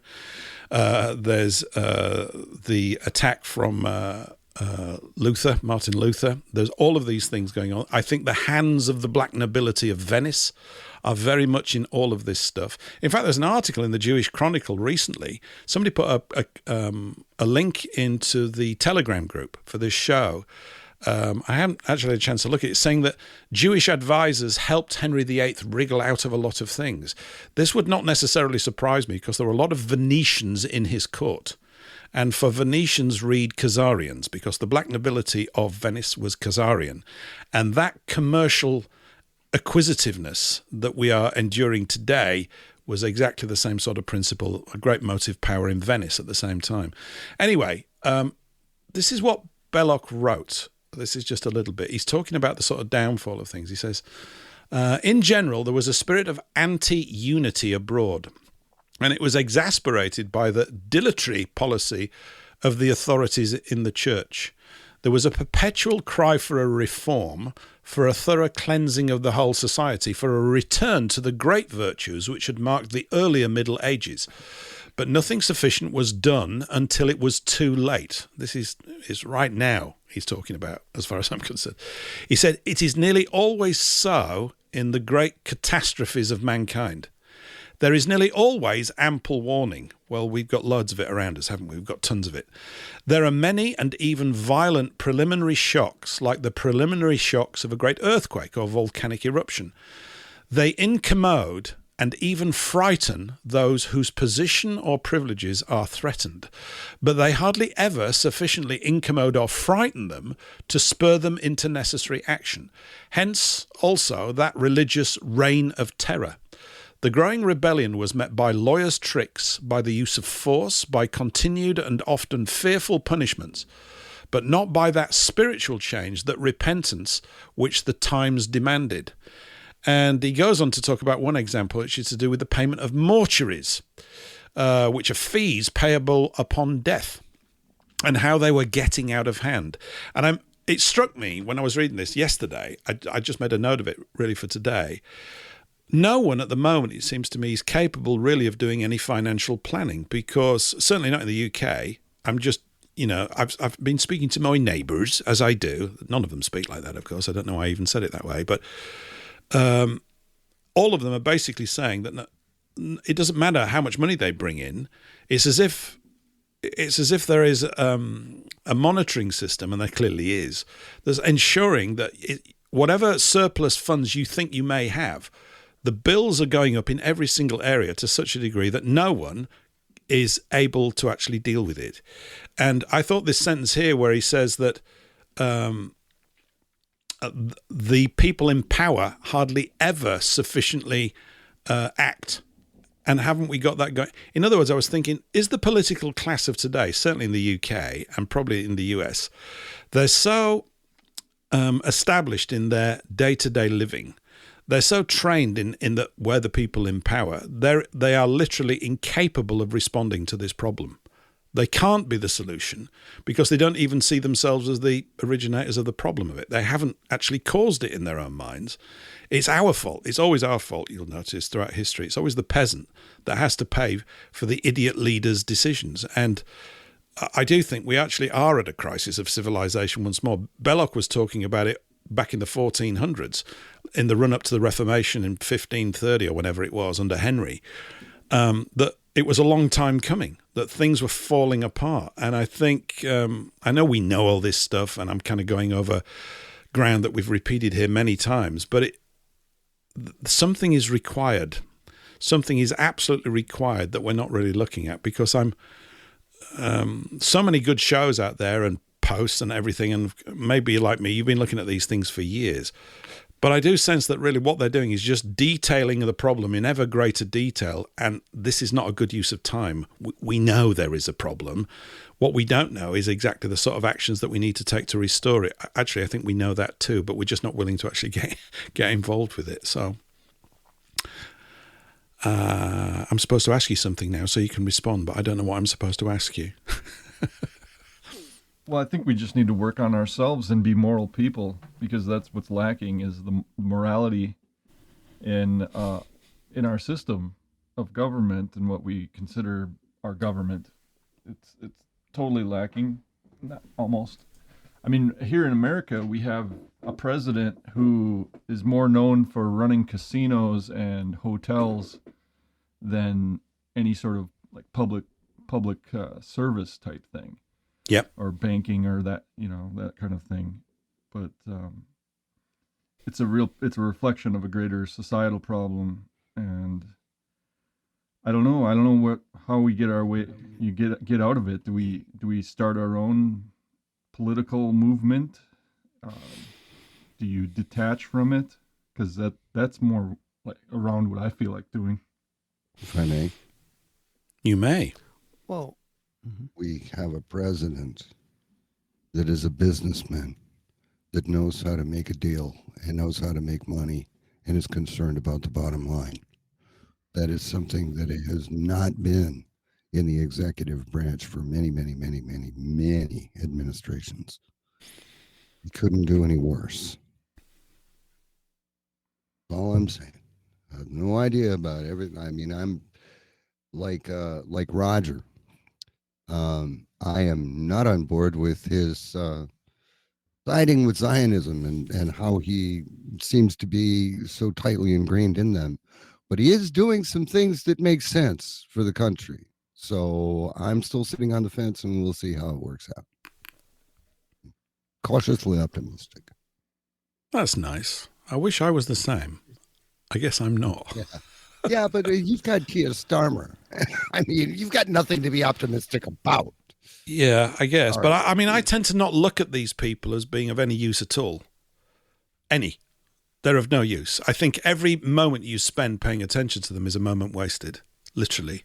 I was thinking today, I thought, what is the thing that's coming at us? It's called globalism, but it's communism really, right? So it's global, but we call it globalism because that's nice and everybody's okay with that. And I was thinking today, I thought, what's the antidote to that? Is it localism? Is it local? I think it is.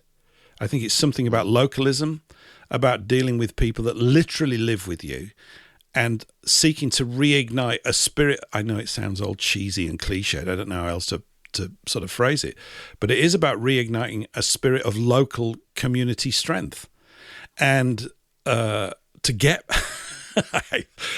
people to stop watching Wolf Hall's second series and swallowing it down hook, line and stinker.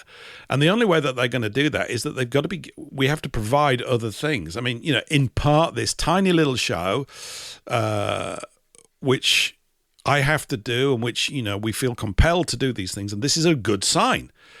I think it really is a good sign. But I mean, going through Belloc's stuff, it's he almost made a Catholic of me, Patrick. Not really. No, not really. But it's interesting the way he describes it, because you see, I was reading Cobbett as well. William Cobbett's written a book called The Reformation. And I'm going to do it as an audiobook. I'm actually looking at doing it in a kind of loose sort of way because I want to do it. I mean, I'm reading these things, and I was thinking the other day, I thought, why don't I just stick a microphone in front of my mouth and just read it out loud? It might be a way of getting the points across. Maybe it's too sort of obscure for people. I'm sort of involved in this stuff for a long time, and I get so excited about things, then I stop and I go, oh no, they're all watching football. That's why I put the football thing up today. I thought, everybody's watching football. I mean, how much more football can we watch? Probably loads more, I suppose, if they get even more organised. But when what he does is he talks about how it came about, does Belloc. And the real unification in the early Middle Ages is what he has a glowing report of. Now, it's not all perfect by any means, because we had the Peasants' Revolt over here in 1381. But that period before a kind of seediness, before the administrative structure got out of hand, which it did. It got out of hand. But there was something before that strikes you as very good. One of the things that William Cobbett, one of the greatest Englishmen ever, who's hardly known, top 5, as far as I'm concerned, Cobbett, writes about in the introduction to his book about the Reformation, which he says should really be called the Great Devastation, which it is when he starts to catalogue what happened here 500 years ago, really. We're just coming up to like 500 years on it right now, is that he said what all of the critics of the Church of England, because Catholics couldn't build churches or do anything. I'm not for or against that either. It's just an observation. I'm just letting you know that's what happened. But it's to do with what he points out. He said all of this denigration of it is muddle-headed in a way, because basically this is the structure that England lived under for like 700 years. Now, there is a counterpoint to that by Alan Wilson, who's written a lot of stuff about the twisting of history with regards to this sort of praiseworthiness of the Roman influence, and it's not as true as we think. This is because sort of Oxford and Cambridge was people that fell in love with Rome, and British history was kind of shunted to one side. And there are all these other things to do with the fact that Christianity was probably here in England in 37 AD in a version, way before the Catholic Church even got a foothold here. So pre-Constantine is very important as well. So, I mean, what's the point of me going over all this stuff? I want to go over it because I'm of a view that nothing is new under the sun. Nothing. Okay, we've got all this technology making it a sort of blizzard of information space at the moment, but there's nothing new under the sun. But there's something in this strength of community when you've got a unified understanding of where you stand, and they had one for a period of time. And so if we were to ask people in their sort of, and I've got a picture of how I think England ought to be, and it isn't the way it is right now, because it's just been basically taken apart by this usurping traitorous force that's embedded in it with these individuals that are not obeying anything much other than they're financial masters in simple terms. Let's put it that way. So these sort of fault lines that develop, that we're witnessing, that are in all these reports that we're all sharing with one another all over the place, there's got to be a way of redressing it. I just thought localism may be the way. I think I mentioned here before, on my daily walks, and I'm up to about 5 miles a day now and really enjoying it. I'm sort of getting fit again, which I've needed to do for quite a while. I go through a churchyard here called St. Mary's, and it's a beautiful archetypical English church. Now, whatever you might think about, I just look at it and go, this is pretty, right? That's a really vacuous thing to say, but it is. It's an extremely handsome little plot of land. And there's something in that, because if we look at the original intent of a church, it's just a community gathering to discuss the affairs of state locally. One of the things that Belloc points out about the early days of the spread of the Christian faith, Christendom, which is a word I love. I love Christendom because I think it sort of de-religiousizes it and looks at the sort of solidarity that we need to get back to, is that they were basically, these churches all over Europe, particularly out of parts of France where there was a kind of an epicenter of it, in Switzerland and Austria, places like that. They were like, he says they're like clubs, little clubs of people getting together. And we've lost something over here. This sort of, people have been criticized for being NIMBYs, not in my backyard. Well, I'm a NIMBYist. I don't want it in my backyard. I don't mean any bad will to anybody else. But as a locationist and as a localist, it's pretty obvious that a lot of people are actually sitting on the wrong bit of land, and it causes the most colossal problems. And of course, this is by design, is it not? The enemy hath done this, a bit like the planting of the tares. An enemy hath done this amongst the wheat, and we've got tares amongst us. And this is why you're seeing all this dysfunctionalism, I think, within our so-called civilization, which is looking less and less civilized with each passing day, certainly with the behavior of the so-called leaders and this, that, and the other. So I think you'd enjoy the book, Patrick, a lot. Crisis of Civilization. It's available on archive if anybody wants a PDF of it, but it's worth probably having a physical copy.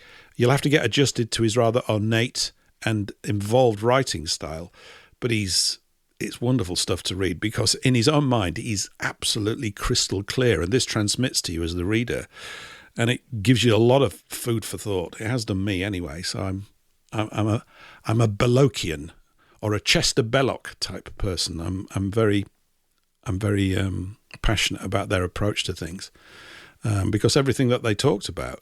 I mean, there's an economic system that they developed called distributism, which is to do with the equitable, in the best sense of the word, distribution of land and wealth. And what Belloc points out is that, broadly speaking, this was what was in place during this early period of the Middle Ages with things like guilds, which is another lovely word. Guilds of, barrel makers or shoemakers or whatever. And the idea was, part of the economic principle, which it's got to be, is to make sure that no one got too wealthy. And we live in a world now where there's a relative handful of people, a very, very small percent, who are excessively wealthy and are dominating the entire planet because of it. They've been allowed to accrue, like this BlackRock thing at the moment. Like Starmer met BlackRock, didn't he, almost immediately, and they're passing all these laws on farmers so that BlackRock can buy it all up. I don't want that. I just don't want it. I don't want Mr. Starmer to even think he can make that decision on my behalf, but everybody gets thrown along with it. They get drawn into it, and our way of life begins to disappear, drop by drop. You can feel it. And it's not just sad. It's something that's got to be combated. We have to find a means, I feel, of reversing this or going back to grassroots again. Don't know what you think. I think it is the union of Christendom, like you said. That's the heart of it, because of what Henry VIII did was he broke that union and decided that the apostolic authority rested on him as the temporal king of the realm. Mm-hmm. And he usurped the rightful authority that belonged to the church, and that totally threw your country for a loop. And we haven't been the same since. And I think that England is one of the mightiest countries in the world, and that really messed things up for the rest of the world because they look to England as an example. of Yeah. how to live harmoniously and govern yourselves on an island where you have to get along.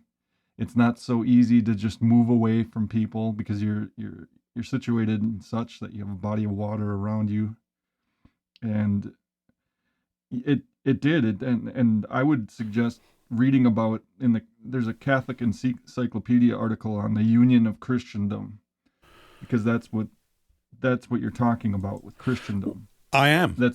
That most people don't understand about Western civilization, because when you talk about Western civilization, you're talking about Christendom, whether you like it or not. Yeah, you are. That's Absolutely. the And history you're absolutely talking about that, Patrick. I completely agree.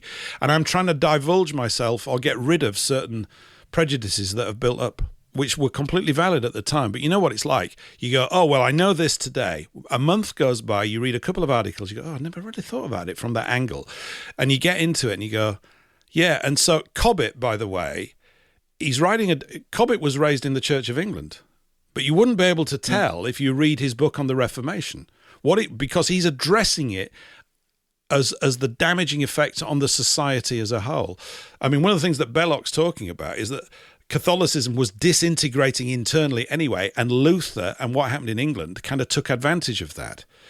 Not on purpose. There was a lot of anger about things like, for example, as Belloc was saying, mortuaries, the paying of these excessive fees when somebody died. They just kept going up and up and up, and there were bishoprics and abbeys and this. Oh, we need a bit, and we need a bit, and you need to pay for that, and you need to pay for this. So the whole sort of ability for the people to stay in the rhythm of life was disturbed massively by this. And of course, it's this, I've got to have some more money-ness stuff. And when you do that, you destroy the actual wealth of your community. Well, the printing press had a lot to do with that, wouldn't you say? Yes. The propaganda, taking Absolutely. over propaganda and printing money Yeah. out of thin air. Mm-hmm. All of these things relate to that. And like you talked about, the enemy casting seeds into the field that ruin the field. It's like that. And to jump to conclusions about who's responsible, it's like it's like you get these brother wars going on in Europe, and a lot of it is they're goaded into it by a third party that detaches itself at the right moment. When the destruction comes, they flee, and then they come and they reign over the ashes of the civilization that they destroyed. There's some good comments just come in over the last sort of few minutes as you've been talking as well, Patrick. Herodotus, I won't repeat the last big. Herodotus get fooked, says, Jesus Christ, why don't you come and save me from this life that you gave me? Well, I think, Herodotus, it's down to us to do that. I think even your plea for that is on the right lines. Warren Ap Arthur writes, the vermin hate Christendom more than anything else on earth. Yes, this is why I want to touch upon it. Because I think the word Christendom is more robust. It's right. It's like pragmatic for the working man. And I'm really interested in the working man, this sort of mythical figure, but he did used to exist. The home working man now, the internet keyboard clicker now, which we've all become. But it's true. The enemy hates this more than anything else. If we want to repel the enemy, if we say we have an enemy, and we do, right? It comes in so many different sort of phases and guises. Is it not, I can't believe I'm about to say this, but is it not a return to the true principles of Christendom that we need to make? When I was talking the other week about that book, God's Battalions, about the Crusades, and I really recommend, if anybody wants to read a book that's it's pretty easy to read, and I've been trying to sell it to people in phone calls saying, you ought to read this, right? If you don't know anything about the Crusades, read it, because it's a fantastic summary of what was really going on, and it will readjust people's views of it. You in the Crusaders, in the early Crusades, the last ones were going a bit pear-shaped because they were in the light of this. There were 9, I think, over several hundred years.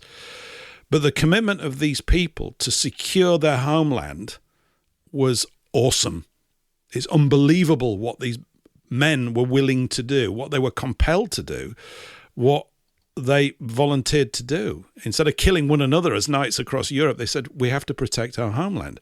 And it's the simple case that if that battle at Tours had been lost, Americans had been speaking Arabic by now. I can't, and you look at this, well, they didn't. I accept all that. The world is the way it is right now. But when you look at these things, there is nothing new under the sun. All of these sorts of civilizations develop a strength, and then they want to flex their muscles. We're no different. You look at England, the British Empire, and all that kind of stuff. Although I think most of that, I'm slightly biased, was fueled very much by the commercial acquisitiveness of the City of London, which grew out of the originations of the East India Company, which was formed under Elizabeth I. She was still alive in 1600, and went on to become this enormously powerful corporation worldwide, because it was the first one that was really screwed together well. And of course they had loads of boats, and boats were the technology of the day back then, 400 years ago.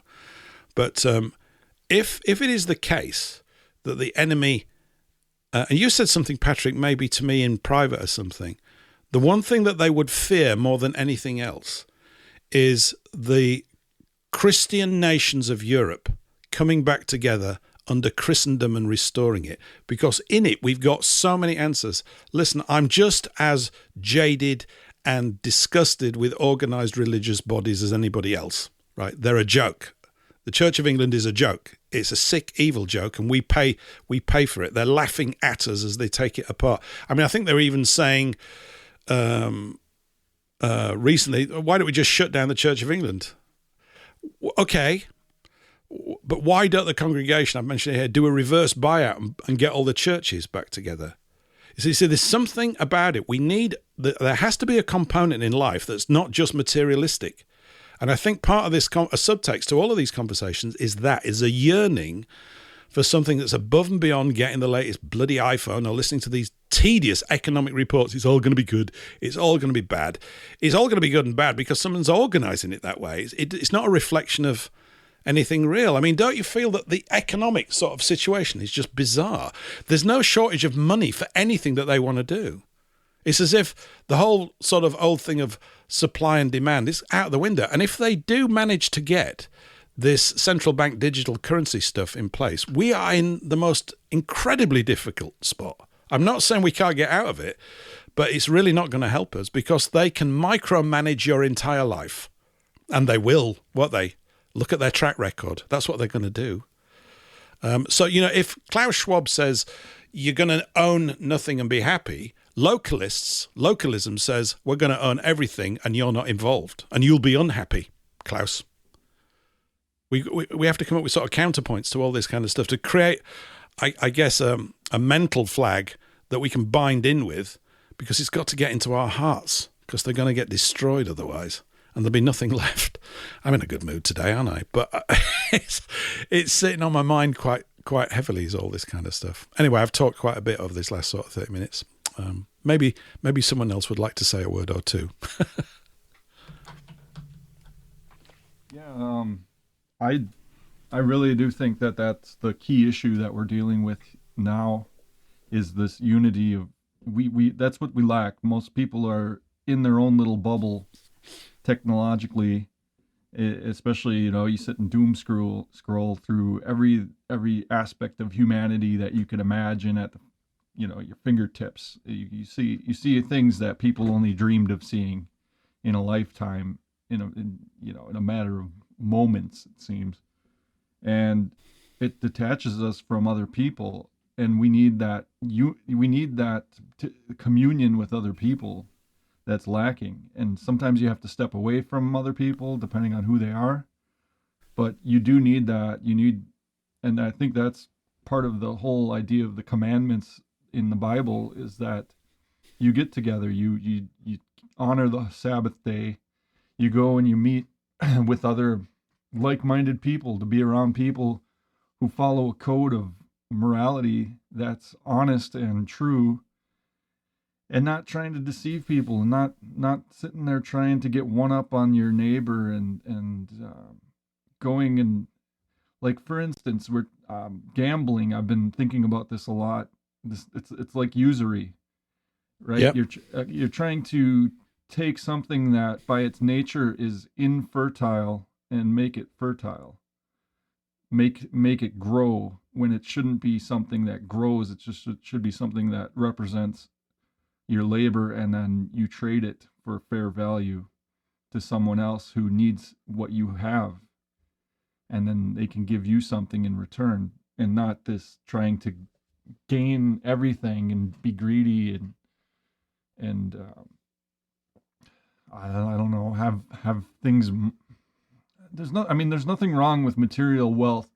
It's how you use it, and if you do it in a just manner, and it seems like it's not a just manner, and you get these people in the what's become of the multimedia, trying to make it seem like, oh, you need this, or you're not a complete person. You need this material possession in order to make yourself feel happy, when that's not what true happiness is all about.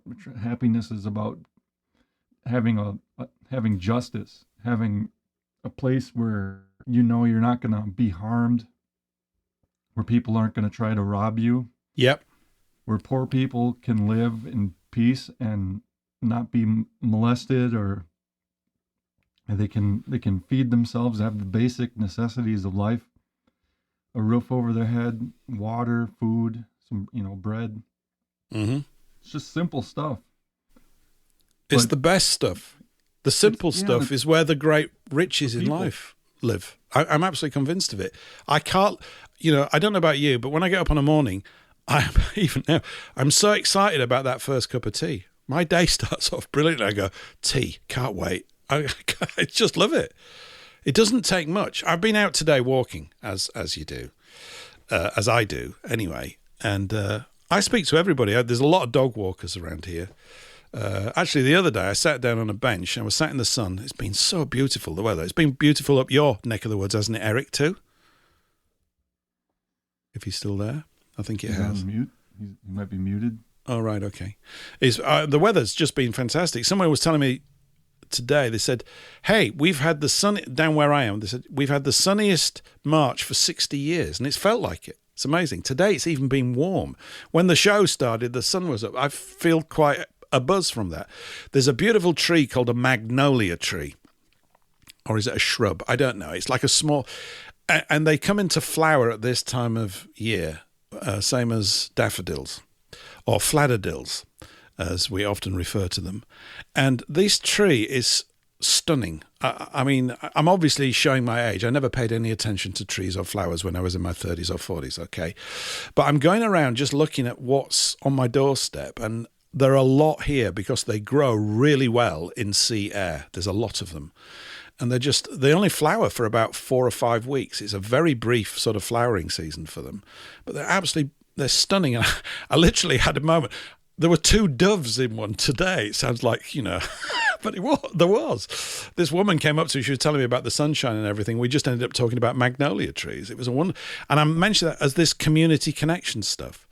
I also need to mention that 3 dogs licked my knees the other day, which was quite interesting because I was sat down on this thing and the dogs all came. So I had very clean knees by the end of my little sitting thing.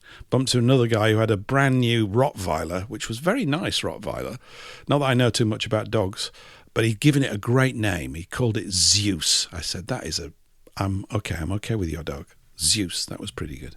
I've gone off at a tangent here, haven't I, a bit? But I mentioned, because I'm walking around just seeing people, and so it is rural. Difficult word for me to say that, rural. And people just padding around fields in the sunshine, talking and meeting. It's a wonderful thing. And I get a sense of, I want more of this, and I want less of what's being bombarded into my head, which is this guff. And how do we get the direction going back there? And I think it is about connecting locally. And I think we can defend ourselves, guard the local parish. And I know this brings people's stuff up about anything connected with churches. It brings my stuff up as well. It's like, what that, but we've got it in its currently decayed, ruinous, totally corrupted version. It's absolutely lame beyond belief. But it doesn't mean to say that there aren't good people still in it chugging away. There are. There definitely are. But something is required to bring us together, and it's not going to be the government. The government pretends it's doing that through the media, but it isn't doing it in people's hearts at all. It just isn't doing it. It's not going to do it. Can't do it because it's a joke, a sick one. Yeah, well, that's kind of where we need the church to come in, because the church is there at all times. It's never changed in the sense that they're always good people that belong to it, and you might not know who they are, because really it's not for us to judge how people, the interior part of people, the people's hearts, but it's always existed, and it's also always been visible too, and that's been the struggle all along, is how do you have a visible representation of the church that people are able to go to, because it's nice to say that we need meeting places and all this kind of stuff, and not have any sort of institution to do that. And it feels overwhelming, like you have to start it all over from scratch, and when it's already there, it's just not recognized, led by weak people. It is. I think it's unrecognizable from how it ought to be, because it's just, so when Belloc was talking about the way that Christendom weakened, you see it here. That's why I mentioned it. It's the same thing, that there's too much money grasping. The focus is on all the wrong stuff. And it's because we have this money power. The money power has warped everything, so that, as we've mentioned here before, now everybody has to go out to work and they can't buy a house. What's that all about? It's ridiculous. Oh, we've got an economic crisis. No, we don't. We don't. We have a City of London crisis, and we've had one for hundreds of years, and it's totally out of hand. It's an absolute disease. And of course, this disease is the thing that keeps coming up with the solutions to the problem. Oh, trust us, we know how to sort it out. They'll be telling us that we need digital currency because it's going to make everything more economically efficient. No, it won't. It won't make any difference at all to us. It'll make it worse, like it always has. You need us to sort your problems out. No, we need you to go away. It's finding the means to actually not include them in our life. Anyway, I'm grasping at straws a bit here verbally, but there we go. Anyway, look, we're coming up to the end of our allotted time span here on WBN. So we're closing out in a couple of minutes. And it's been good to be back after 3 weeks. We're going to carry on Rumble and Radio Soapbox and elsewhere. Good clutch of listeners on Soapbox today. So if you're listening via Soapbox, thumbs up to you all. That's really good. And Rumble and elsewhere. It's good to get back. Quite a chunky, juicy sort of show today. I'm going to play a song, and then we'll come back after this song on the other side. And I've got something from David Irving that I want to sort of feature on the other side of the break. So if you want to tune into this, go over to paulenglishlive.com, and then you can connect to us on Rumble or YouTube or Radio Soapbox. Take your pick. We don't mind, as long as it works for you. So if you want to carry on with us, we're going to be around for a wee while longer. This is an old rock and roll or rhythm and blues song from an English band called Dr. Feelgood. And I'm only playing it because I quite like the title. It's called Sneaking Suspicion. And it's got the great Wilco Johnson on guitar. We're going to play this, and then I'm going to cover a little thing regarding David Irving after this song. Look forward to being back with you all next week. Have a cracking week, you WBN people. Everyone else, we're carrying on for a wee while longer. Here's that song.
suspicion someone's putting something over on me.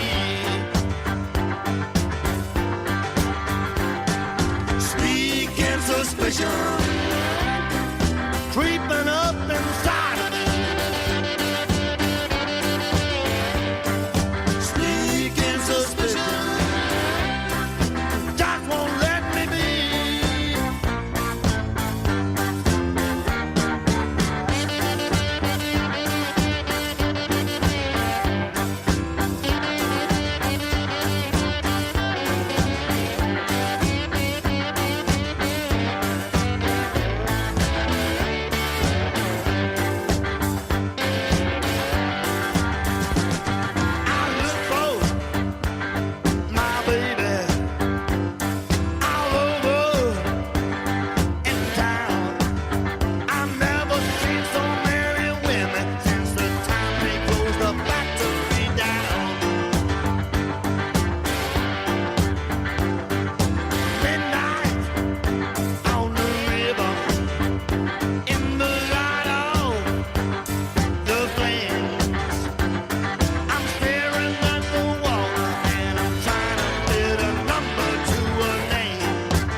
Sneaking Suspicion.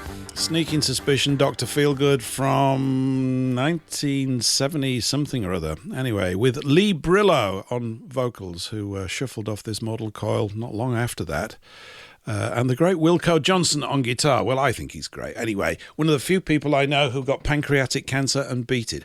Eric, you're back in the studio. Where did you go? What was going on? Are you there? Oh, hang on. I've left you all muted again so that you couldn't talk over the song. Let's start again. Hi, Eric. Welcome back to the studio. Are you sure? Are you sure he's back? Well, he's showing on the screen. Eric, are you back? I don't think he is. It's one of those radio tumbleweed moments where there's this silence. Well, he's showing on screen here. He's showing us not being muted. Okay, I don't know. Maybe he's having a profound moment. Are you having a profound moment, Eric? He's not napping. Yeah, we hear him. We hear him. Can you hear me? Yeah, there you are. There you go. Welcome back. You. Eric. No, Eric. I can't hear you. Oh, he can't hear us. He's having technical problems. Yeah. He can't hear us. What should we do? I'll just write to him in the Rumble chat and suggest he leaves and comes back in together all at once. Why don't we do that? I don't know. La la la. Look, you can hear me doing the old typing on the keyboard nonsense in the radio broadcast. It's the worst thing ever, isn't it? Clack, clack, clackety, clack. And come back in. Hang on, can you hear me now? Oh, yes. They We hear probably you. wouldn't notice it if you wouldn't. Can you hear us, Eric? Bring it to the... No, I can't. I'm trying. I'm speaking. I'm unmuted. We can hear you. Yeah, he can't hear us, though. Yeah. Unfortunately. Why is that? I don't know. Don't know what's going on.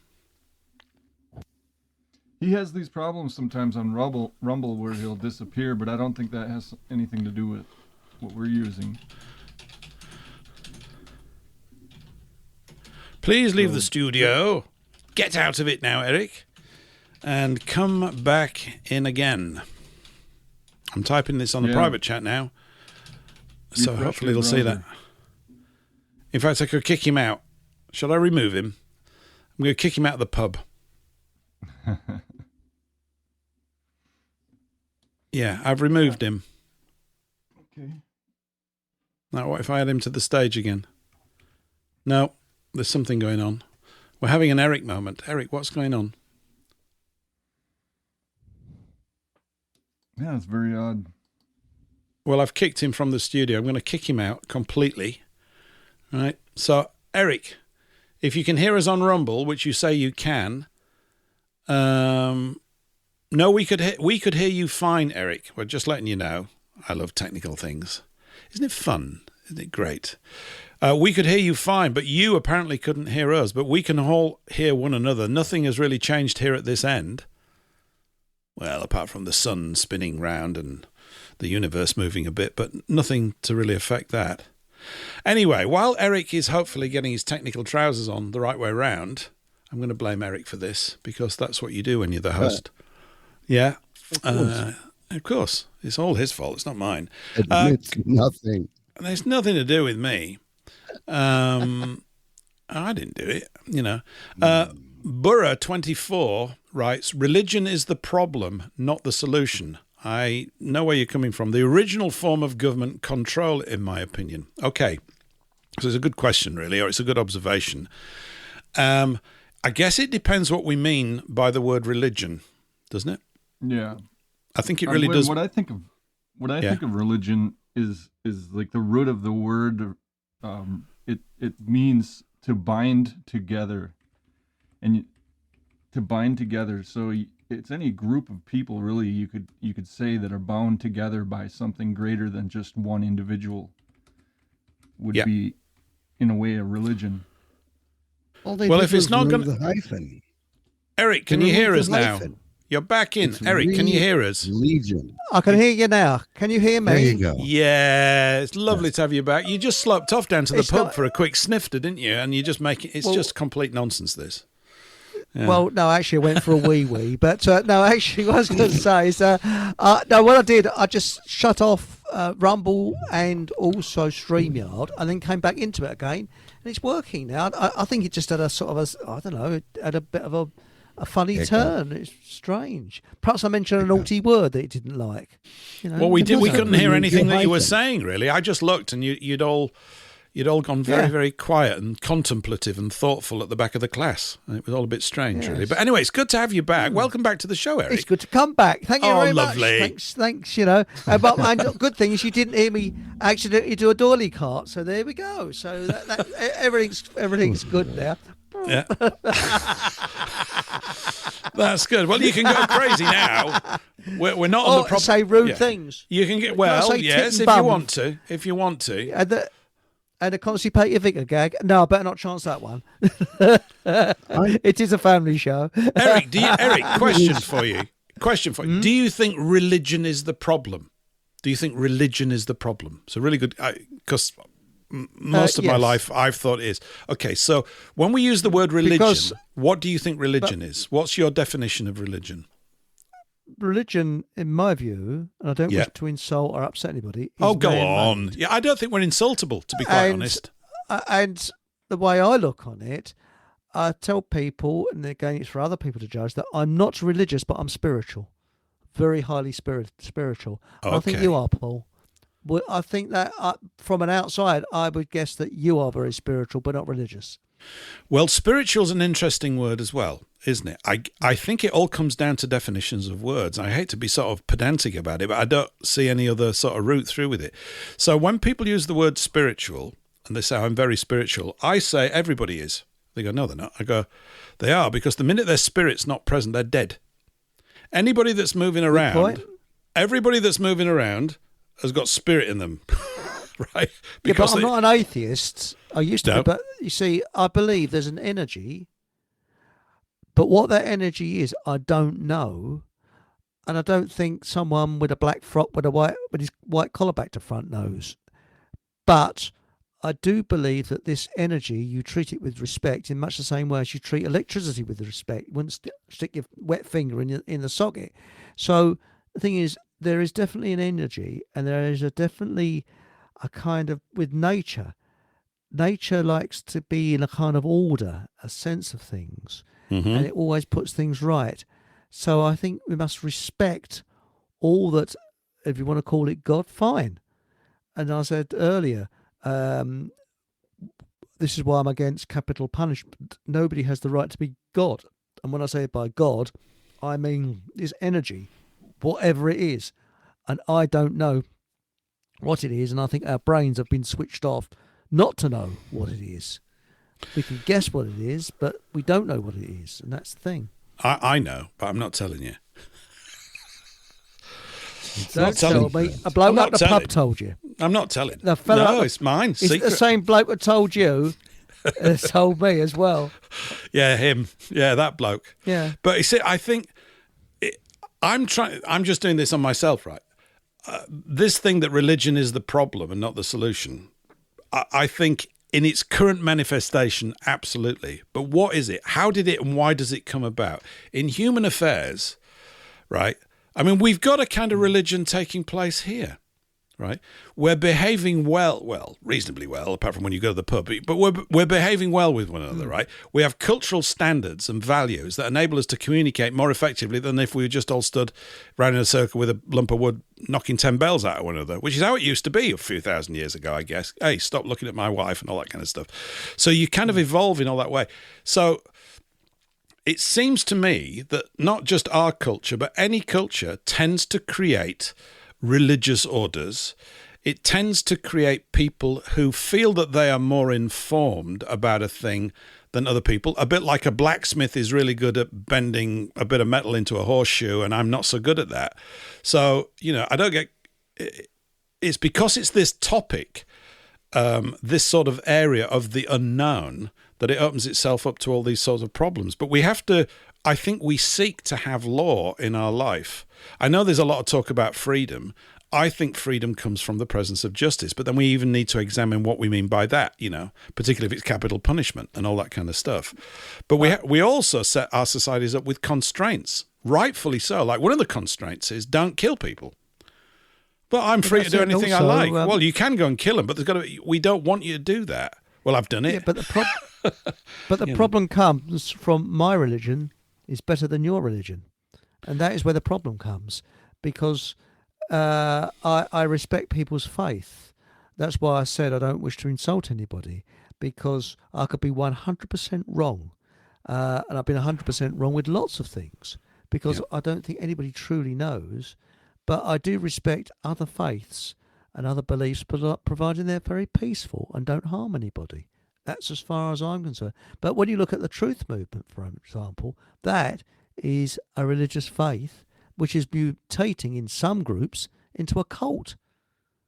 That's really what's happened. The truth Couldn't movement you say is that actually about a cult any now. organisation? I'm just sort of, throwing it into Well, that's right. Is it not the case that government has become a religion? It has Yes. It has, hasn't it? It's got all its rituals. So has the stock. They've got all their rituals and their dates and all this kind of stuff. And now the Chancellor will speak about the budget and all that. Ooh, this is really important.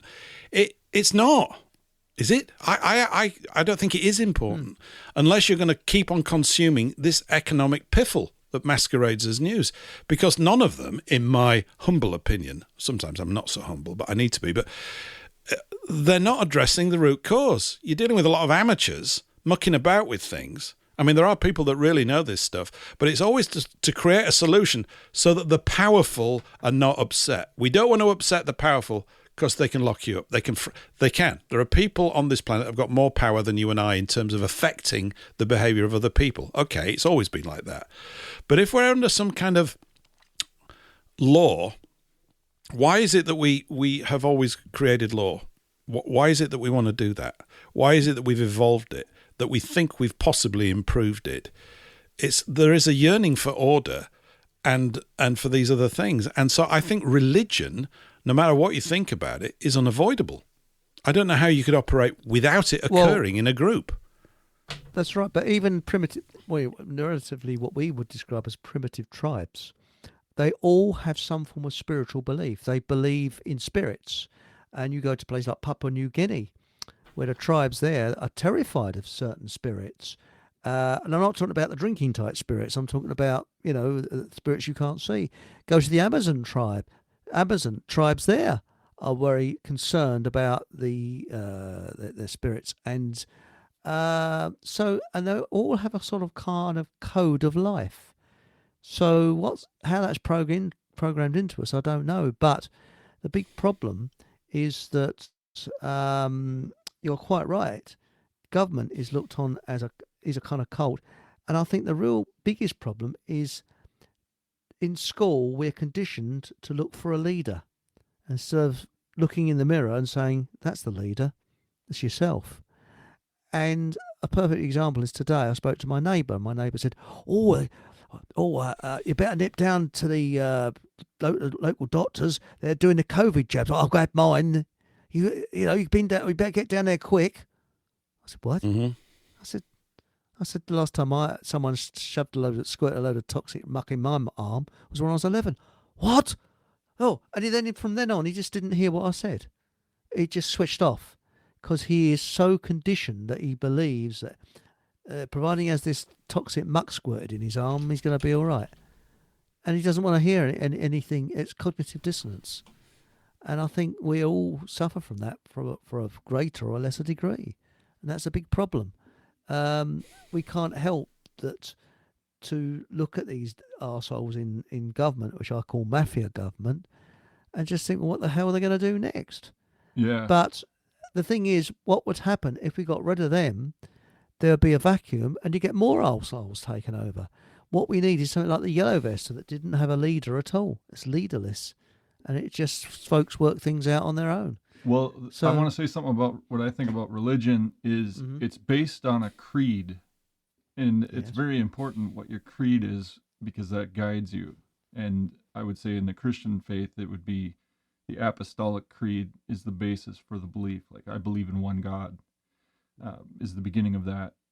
And then from there, it goes into more detail. But if you don't have a creed, what do you have? You have nothing. You've got superstition guiding you. Like, I think I regard the whole COVID narrative that we were fed as a load of superstition, and people believed it because they lack religious belief or an actual creed of their own that guides them. We have a lot of lost people wandering around like sheep, and that's point. My definition of a religion is that you're bound by a creed. But the Church of England basically is a corruption of the Catholic Church because it was Henry VIII that broke away from the Catholic Church. Yeah. And so we have this perception, don't we? This is what I'm just examining. I'm not trying to come up with any conclusions here. If you were to get to grips with, or if I get this audiobook done of, which I want to do, I'm looking at this, of Cobbett's Reformation, I bet you it'll shift a lot of your thoughts.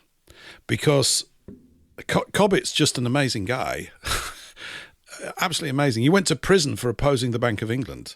I mean, everything that he writes, I just go, yeah. If I'd have been alive with him, I'd have spent all the time in the pub talking to him. It's just... When was he around? What 1800s. What era was he around? He was born in the 1700s, lived through to the 1800s. So he wrote his book on the Reformation about 1820 odd or something, right? So it's 300 years after it had happened. But he calls it the devastation. There's the most amazing information in there about the way life was in this country prior to it. Things that you would just go, that's good for people.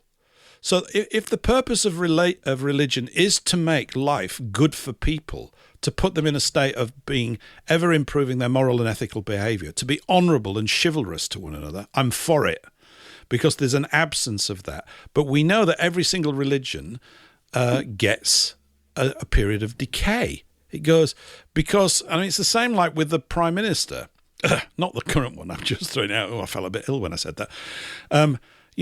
Everybody goes, well, this guy's in charge. No, They've never been in charge. There's always a pack of other guys who think, I could do a better job than that guy.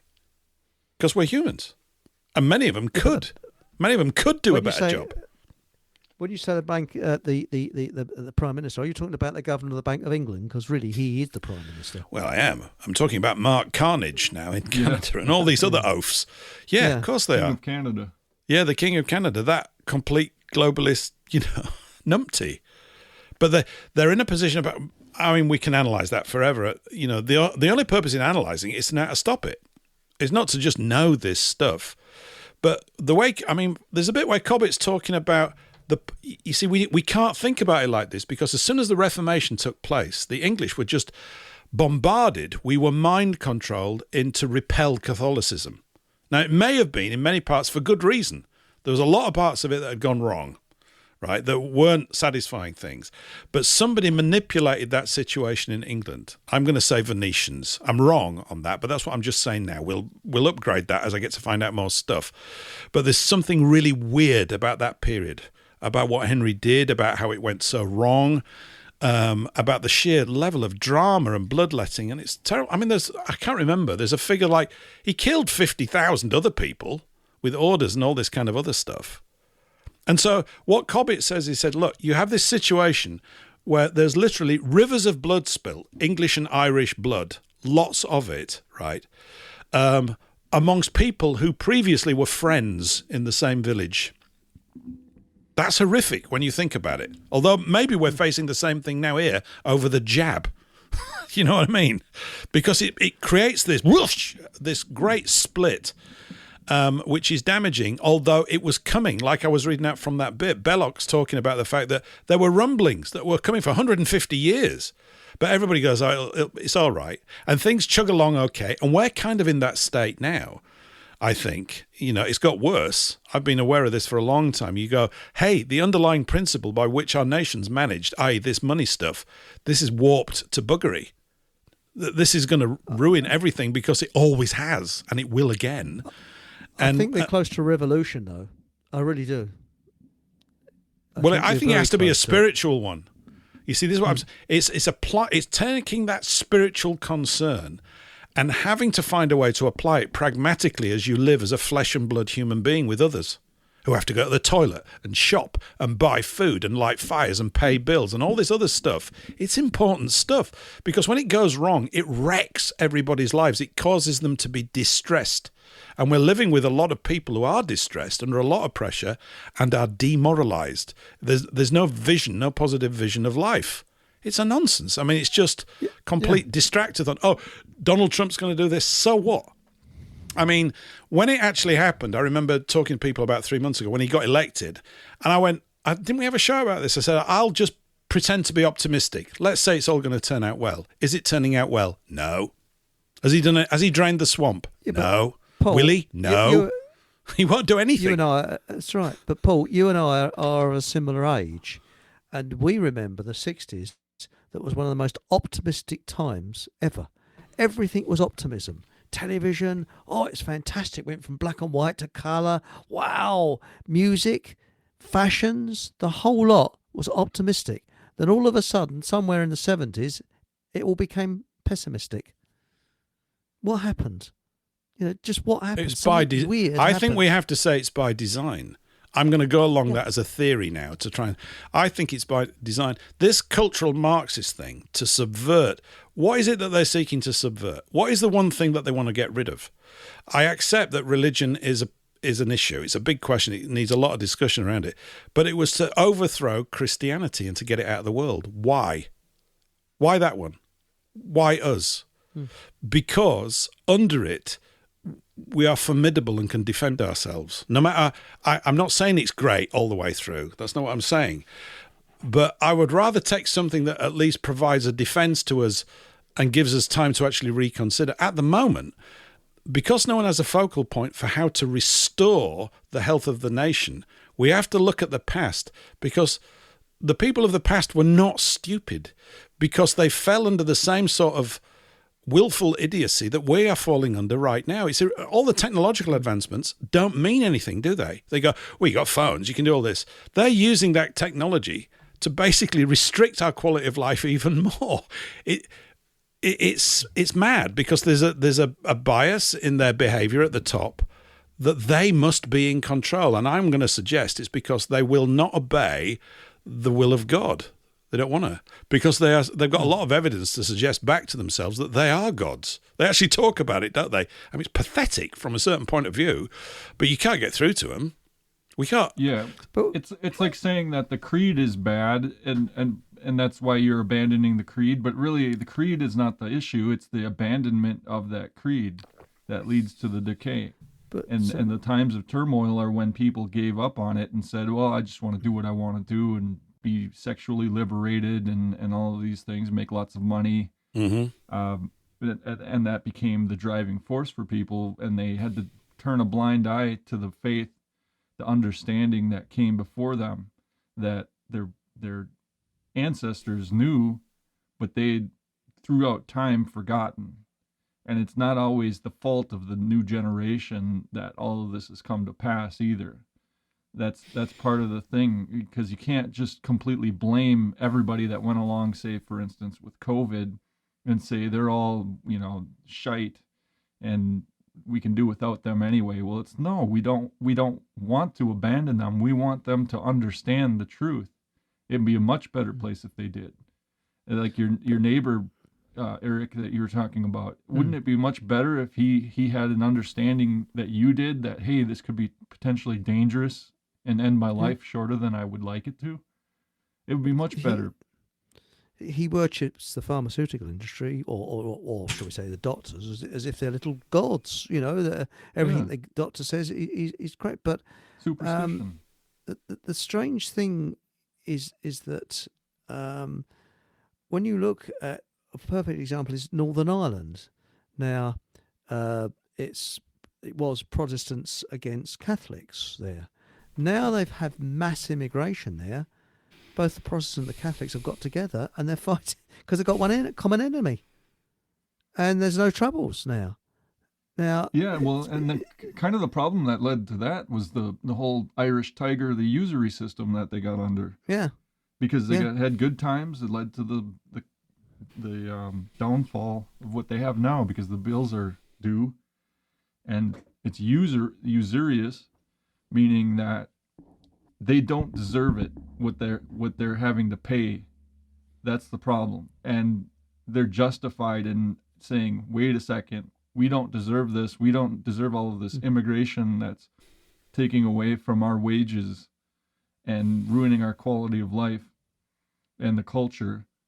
And then being able to stand up and give rational reasons for it and be able to defend themselves in a proper manner. That's where we got to look to how you do that, because it's gonna take the union of Christendom to do that, to get back to that realization of how you treat your neighbor, how you respond to all of this chaos that's brought in, to keep them distracted and keep them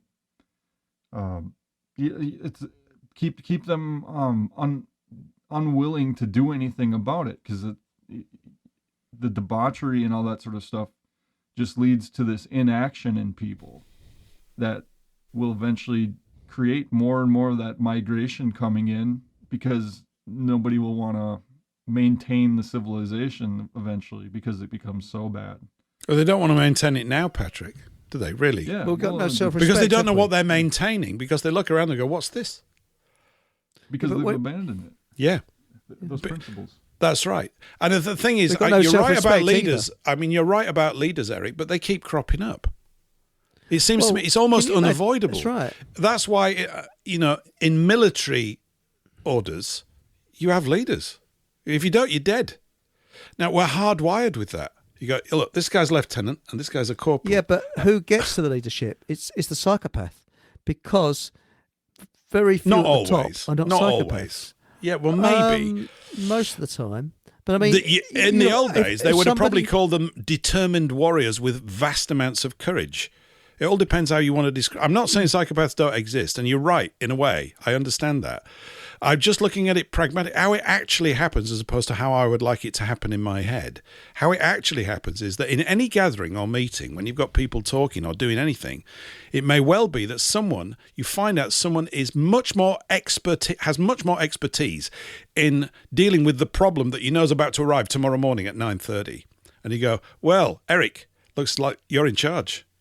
What do we do? Someone has to take charge. We're hardwired to do that from a historical and genetic sort of survival point of view. We go, I think our best bet is to get behind Eric's decisions right now. You're in charge, Eric. Right? And I don't know how you get around that. Is everybody independently educated about this problem? Oh, we're all going to do it and deal with it our own way. Well, you're all going to get picked off one by one. You'd be dead. Yeah, but look at the Boer War. Now, the Boers fought one of the most advanced armies in the world at that time. Yep. And kept them at bay for about 3 years. And they actually worked on a kind of the attitude was, I can't go tonight because I've got to milk the cows or something. And they actually worked things out for themselves. They didn't have a kind of pyramid type leadership like we have. They sort of, I don't know, it just worked. It may be because they were farmers and they were very responsible people. Look at the Yellow Vests. That worked. They didn't have a leader, but it worked. They must have had, I suppose, some people in control somewhere, but it seemed to work. And I think it depends on the individual, because the Yellow Vests for farming folk, and again, they're individualists. They think for themselves. But if you're dealing with city folk, you probably have to have a leader, because city folk look for leadership, because they're not used to the challenges that farmers have. If you take a football team, let's go back to football, right? Yeah. You got 11 men, possibly, on the pitch, right? Someone is nominated captain. Why? If they're not organised on the pitch, they're going to lose a lot of matches.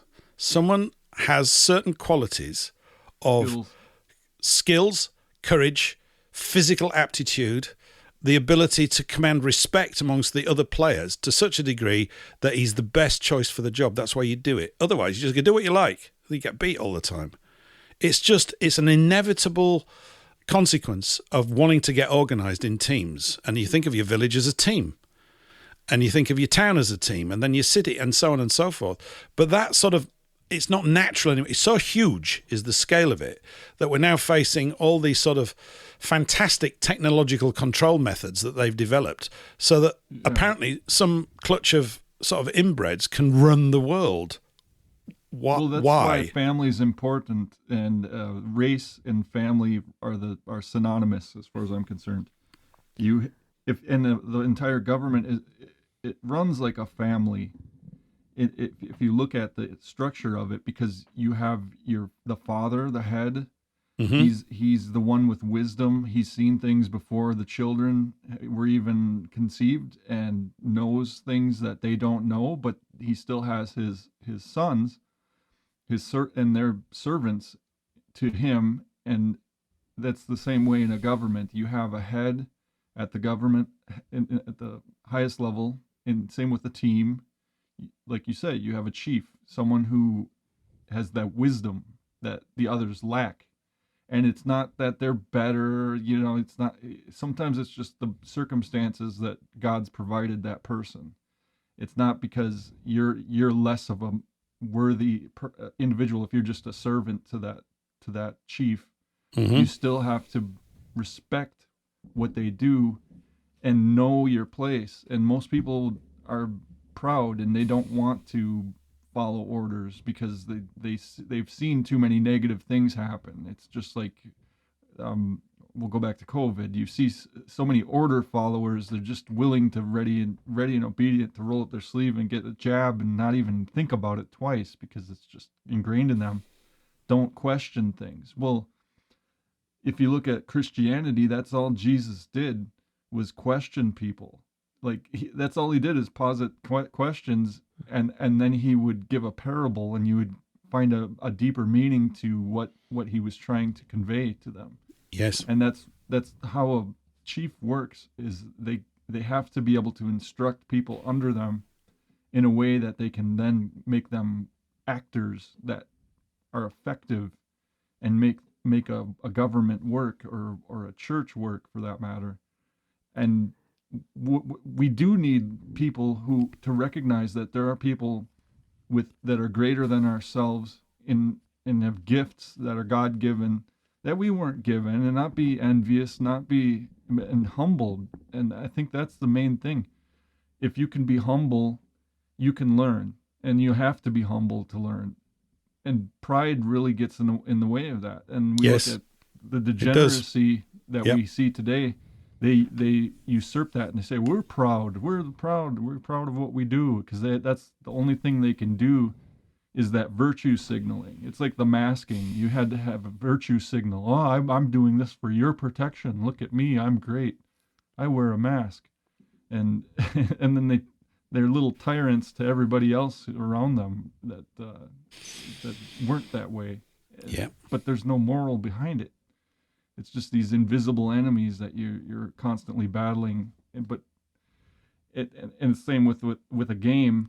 If you're not following the rules, you're just off. I don't know. If you're a boxer, you're shadow boxing instead of fighting the opponent. And I think that's part of the problem. We have these criminals who have done these very dastardly things, and they don't want to be they don't want to be accountable for it. So they get everyone under them, and there's some very clever people, and that's why we have so many wars going on. Yes. And they wrap us up fighting each other rather than going after them. Well, there's that thing that Frederick Bastiat, the French guy, said a couple of 100 years ago when he's talking about a system of plunder. He said, a system of plunder arises amongst men, and then they create a body of law to effectively maintain it. I'm paraphrasing very badly. But they come up with a whole series of codes and laws, and the whole of the so-called law system is a defense for the super criminal, the one that's taking advantage of everybody through, the issuing of so-called laws. We don't need any more laws. We just need to obey the ones that actually really are laws in terms of good functioning relations with other people. And the race thing is massively important because, like we've mentioned here before, I liken race to like different types of music in different keys. And there's nothing right or wrong about them, but they don't work well if you put them in the same rehearsal room. It's a cacophony. It creates frictions that shouldn't even be there. Now you've got a whole body of NGOs and everything sorting out problems that they can't sort out. There's actually one problem, which is, look, everybody go home. Everybody knows where their ancestral, racial, cultural homeland is, and that's where they need to be. I mean, we've got this situation over here with Islam, right? The Islamic people that are here, the Muslims that are here, didn't get here of their own steam. No, there's a actual plan in place where, like for instance, BlackRock here, they go to the urban areas and they buy up all the single family homes and then they tear them down and put up big apartment complexes, so they can bring in Amazon workers or whatever it is, some big conglomerate type working situation. And it's not the way men should be working. And the poorer classes of people should have the ability to own property and feed themselves, and they'd be a lot happier. And property is massive. To go to these, property is so important. It's a massive thing that you don't realize it when you just think, oh, well, I'll go and get a job and I'll buy some stuff and do things. Like we've got this ludicrous situation, as I've mentioned here many times, to do with the price of houses. It's just mad. I have no idea how it could possibly work. Could it work? Who buys them? Two have just sold nearby here. I've been droning on about these repeatedly over the last year or so. They went on the market for £670,000 each. They're both sold. Who can buy stuff like that? Well, when you have a usurious loan, it's just like the whole 2008 stock market or the housing market crash here. The Lehman Brothers versus JP Morgan Chase case that came out of that. Yeah. It was all about going after the people that had given the loans to people with just a pulse. It didn't matter how much income they had. They were giving it out to anybody. So it just completely enslaved a lot of people into these mortgages that they couldn't afford. I mean, they've always picked areas to beef up the supply of money, and that what's the track? How does it go over the last 30 years? Credit cards. We had a big property boom here in the 80s. That fell through. There was then credit cards in the 90s. Whack that up. There's the dot-com bubble, blah, blah, blah. All this kind of stuff. The numbers that they talk about are just ludicrous. We've mentioned here that the year of Jubilee, if we were under a proper lawful system, would work. I watch the news. I'm not much. The economic stuff. Rachel from accounts can't sort things out. I can sort it out for you, Rachel. It's easy. We'll get killed, by the way, in the process. You will get killed by the people that are the creditor patrician class. They'll kill you, just like they killed Caesar, like they kill everybody else. But, maybe it's worth it if you could make sure it was a lasting change. But no one's aware that there's... You go, well, that's too simplistic. Well, that's what we need, actually. We need something really simplistic that a lot of people, broadly speaking, could understand. It's, the idea of even refined, accurate solutions is also not practically very valuable because it's going to take donkey's years to educate everybody to change it, by which time they'll be dead. They'll have been consumed by this huge tidal wave of fiscal filth, which is really what's taking place.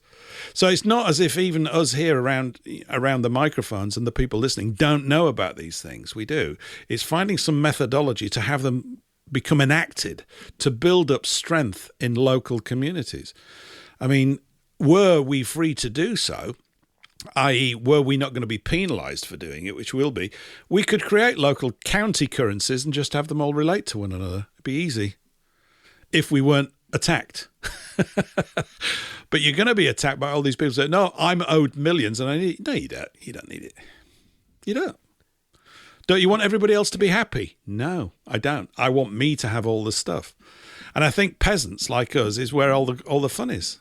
The peasants have the best lives, although it doesn't feel like it, but I'm serious about that because we tend to, we at least have an opportunity of getting things into proportion. These people that live up in this sort of high finance cloud are disconnected from us, literally. And of course, their media operation is to make them appear as if they're really concerned for us, whereas the history books show that that's complete nonsense.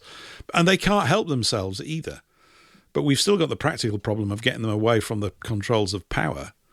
And I'm sort of talking like this because I'm really keen to do something practical that would work. I've done things in the past which were practical and didn't work and caused me considerable grief. Did I drone on about this thing called an LLP? Have I ever discussed that? A limited liability partnership here. It's there's a guy I connected up with about 25 years ago up at Quaker's house, a friend's house on Euston Road, which is a Quaker place. The Quakers very sharp at business, right?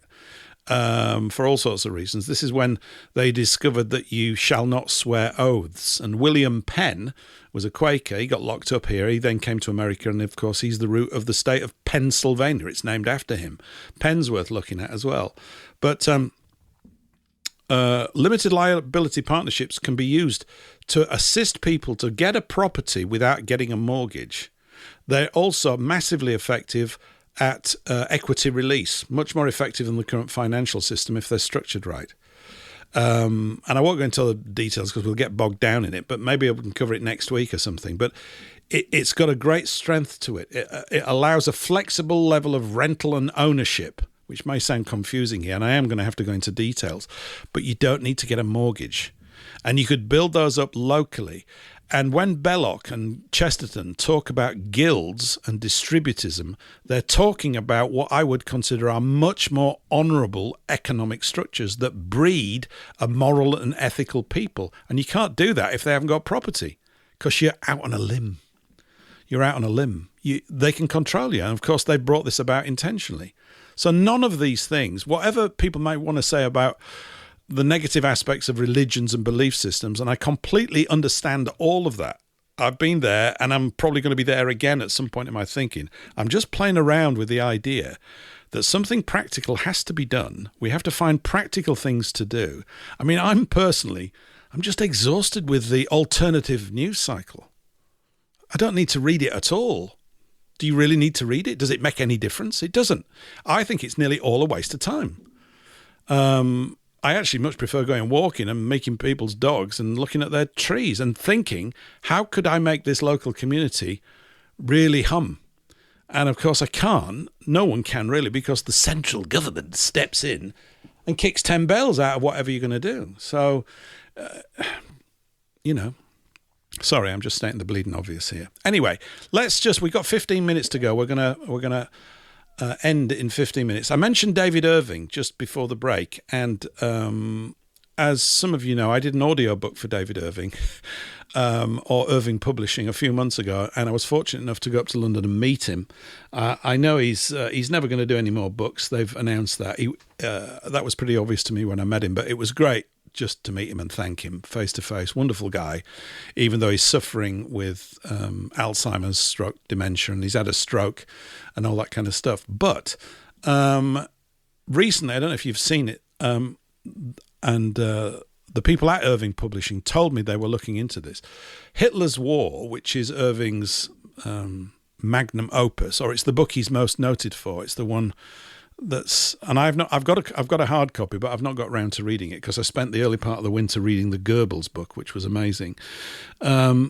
He's released it as an audiobook in his voice using AI, and they put I'm going to play you the advert for it. So this is Irving's AI voice in the advert as he's seeking to promote the book. This is quite interesting.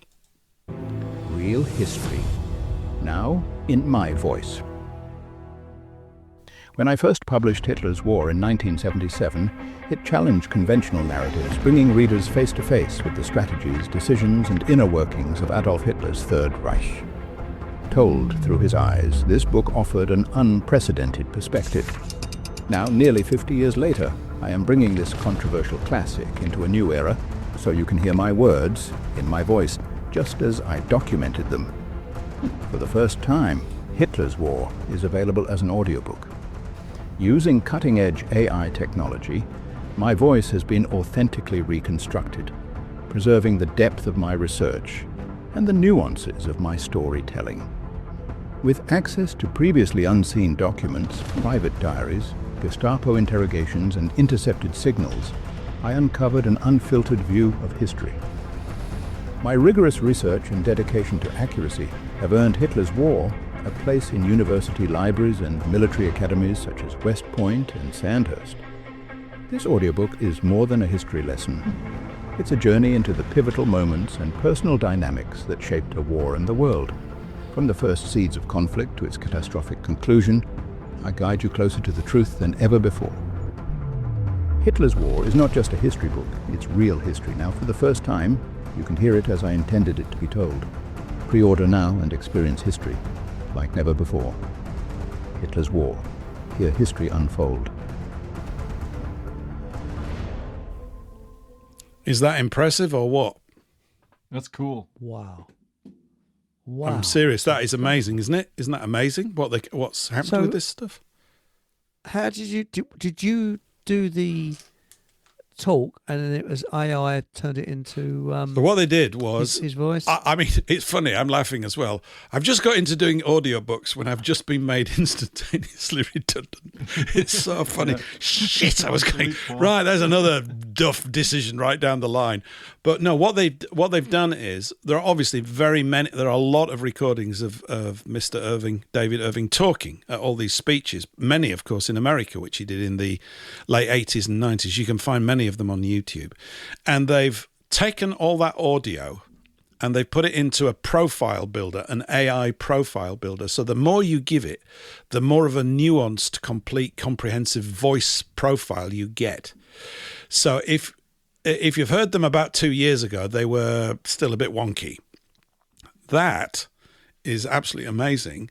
And so his entire output, including the book that I did, will probably get overlaid with the new AI voice. But I'm thrilled about it. I think it's absolutely amazing.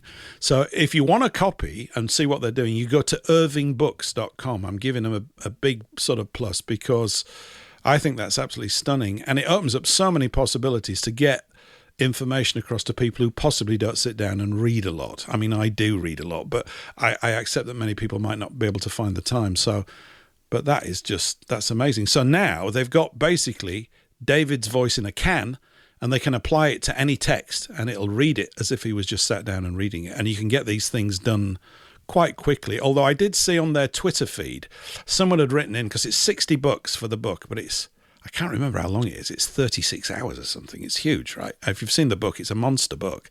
And it's got all these footnotes. So someone said, that's a bit steep, isn't it, for an AI voice? And they wrote back and said, oh, well, our production guy wouldn't think so, the amount of work that went into it. And it's staggering. I mean, you have to put a lot of work in to get everything sorted out so that it goes right. But the results, if they're like that ad, and they're going to be, is going to be pretty impressive. So I think I might have to treat myself to a copy at some point and listen to the whole thing. It could be wonderful. But now you've got the possibility, if you can get the voice imprints of old people, and I particularly want Charles Lawton, although I don't know who owns the voice. Someone will. All these old voices from movies, probably someone right now is patenting or copyrighting them, so you could probably get Clark Gable reading Gone with the Wind if you wanted it. I don't know. But you just match any voice up with any sort of text, and you can get it read in the style and manner of the person who you really like listening to, which puts me out of a job. Damn it. But there we go. So, yeah, pretty impressive, isn't it? But changing the subject slightly, I mean, the photograph that you've got for this show, my guess is that looks like, what, late 40s, early 50s? Or that's what I 50s? think, yeah. I think so. Yeah, that's what I think as well. Now, can you imagine the height of the Cold War? I'd have thought, let's say 1962, when we had the Cuban Missile Crisis. If someone was put on to, say, deep freeze or something then, and woken up now, they would need a lot of convincing that they'd say, well, we lost the Cold War, which we did, but yet we were told that we won the Cold War. But no, it's not the case. They would say, this is communism. Can you imagine the shock those people would have if they woke up, 60-odd years later, to see what we've got today? And it's all happened by a very slow drip, drip, drip. It's got worse and worse and worse as time has gone on. And as Yuri Brezhnev said, if we stopped what's happening now, the decay, it would take about 3 generations to put it right. What's your thoughts on this? Well, we've got AI on our side now, Eric. Maybe it wouldn't. I'm being slightly facetious and silly and pointlessly optimistic. I don't know. I think it's very difficult. It's the secondary and sort of tertiary effects of changes that you can't see. I can't see them. Maybe they've got AI that can see everything. They go, well, if we put more sugar in breakfast cereals in 3 years' time, everybody in England will weigh 2 pounds more than they do right now. I don't know. They probably could work all this stuff out, right?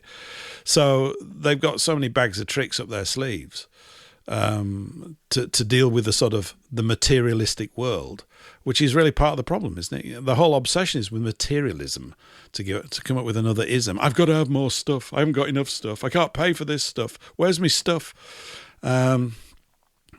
I don't know. I think we might be. I think we could well be, putting my optimist hat on, in for some very positive surprises along the way. I think. I'd like to think that we will be.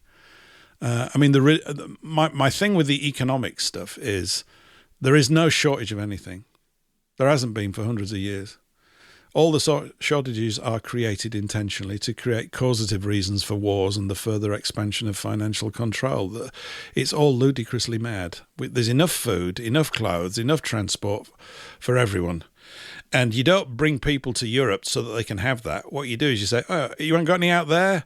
Well, why don't we come out and we'll set up some projects with you and our guys will stay for 10 years and we can show you how to do this and then we can clear off. It's better for all of us if everybody is actually settled well with food and clothing and shelter, the necessaries of life. So, anyway, I don't think I answered your question, did I?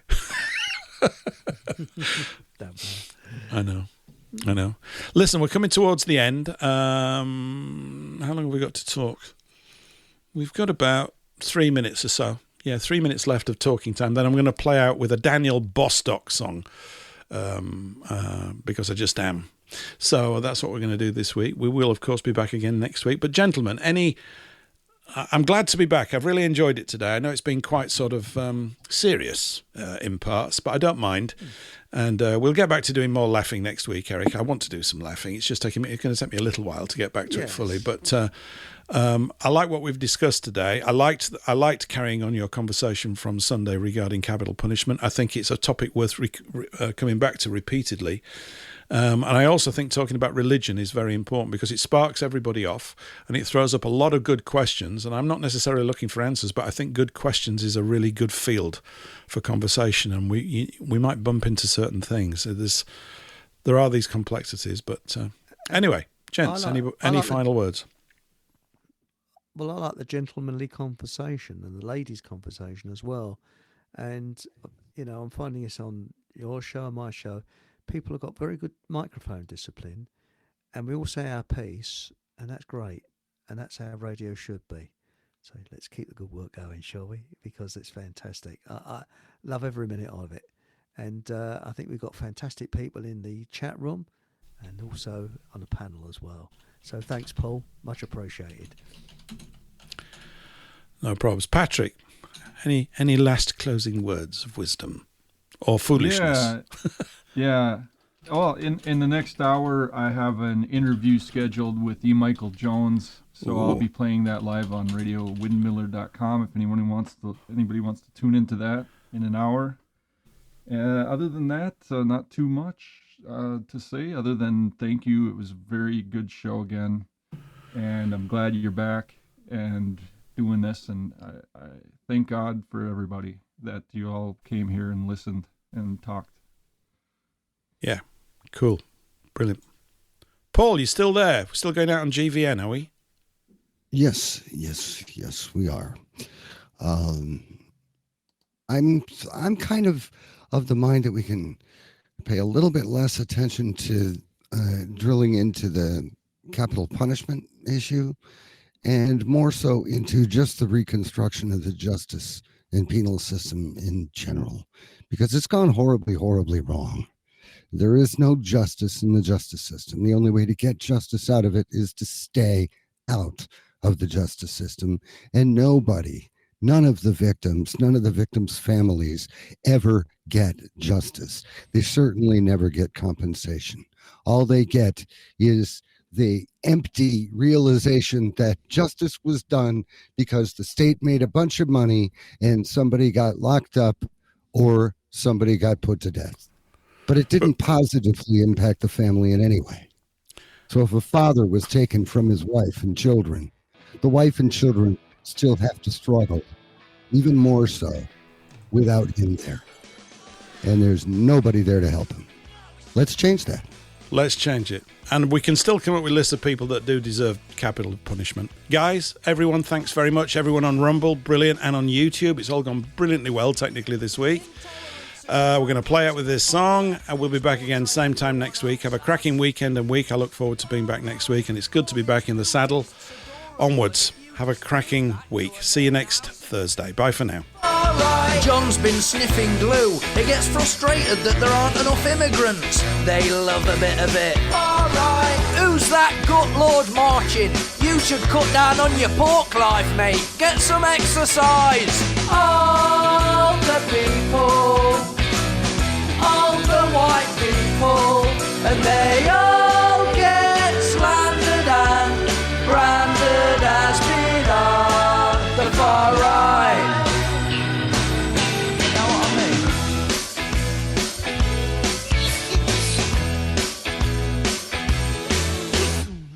I get up when I want, except when there's a call to prayer at the local mosque.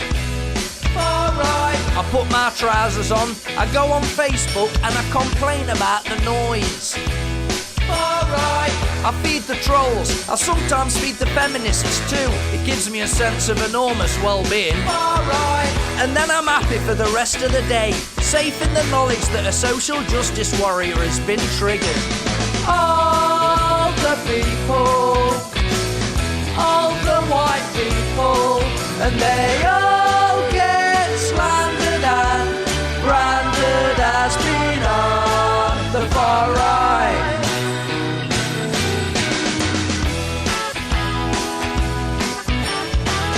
Far right, far right,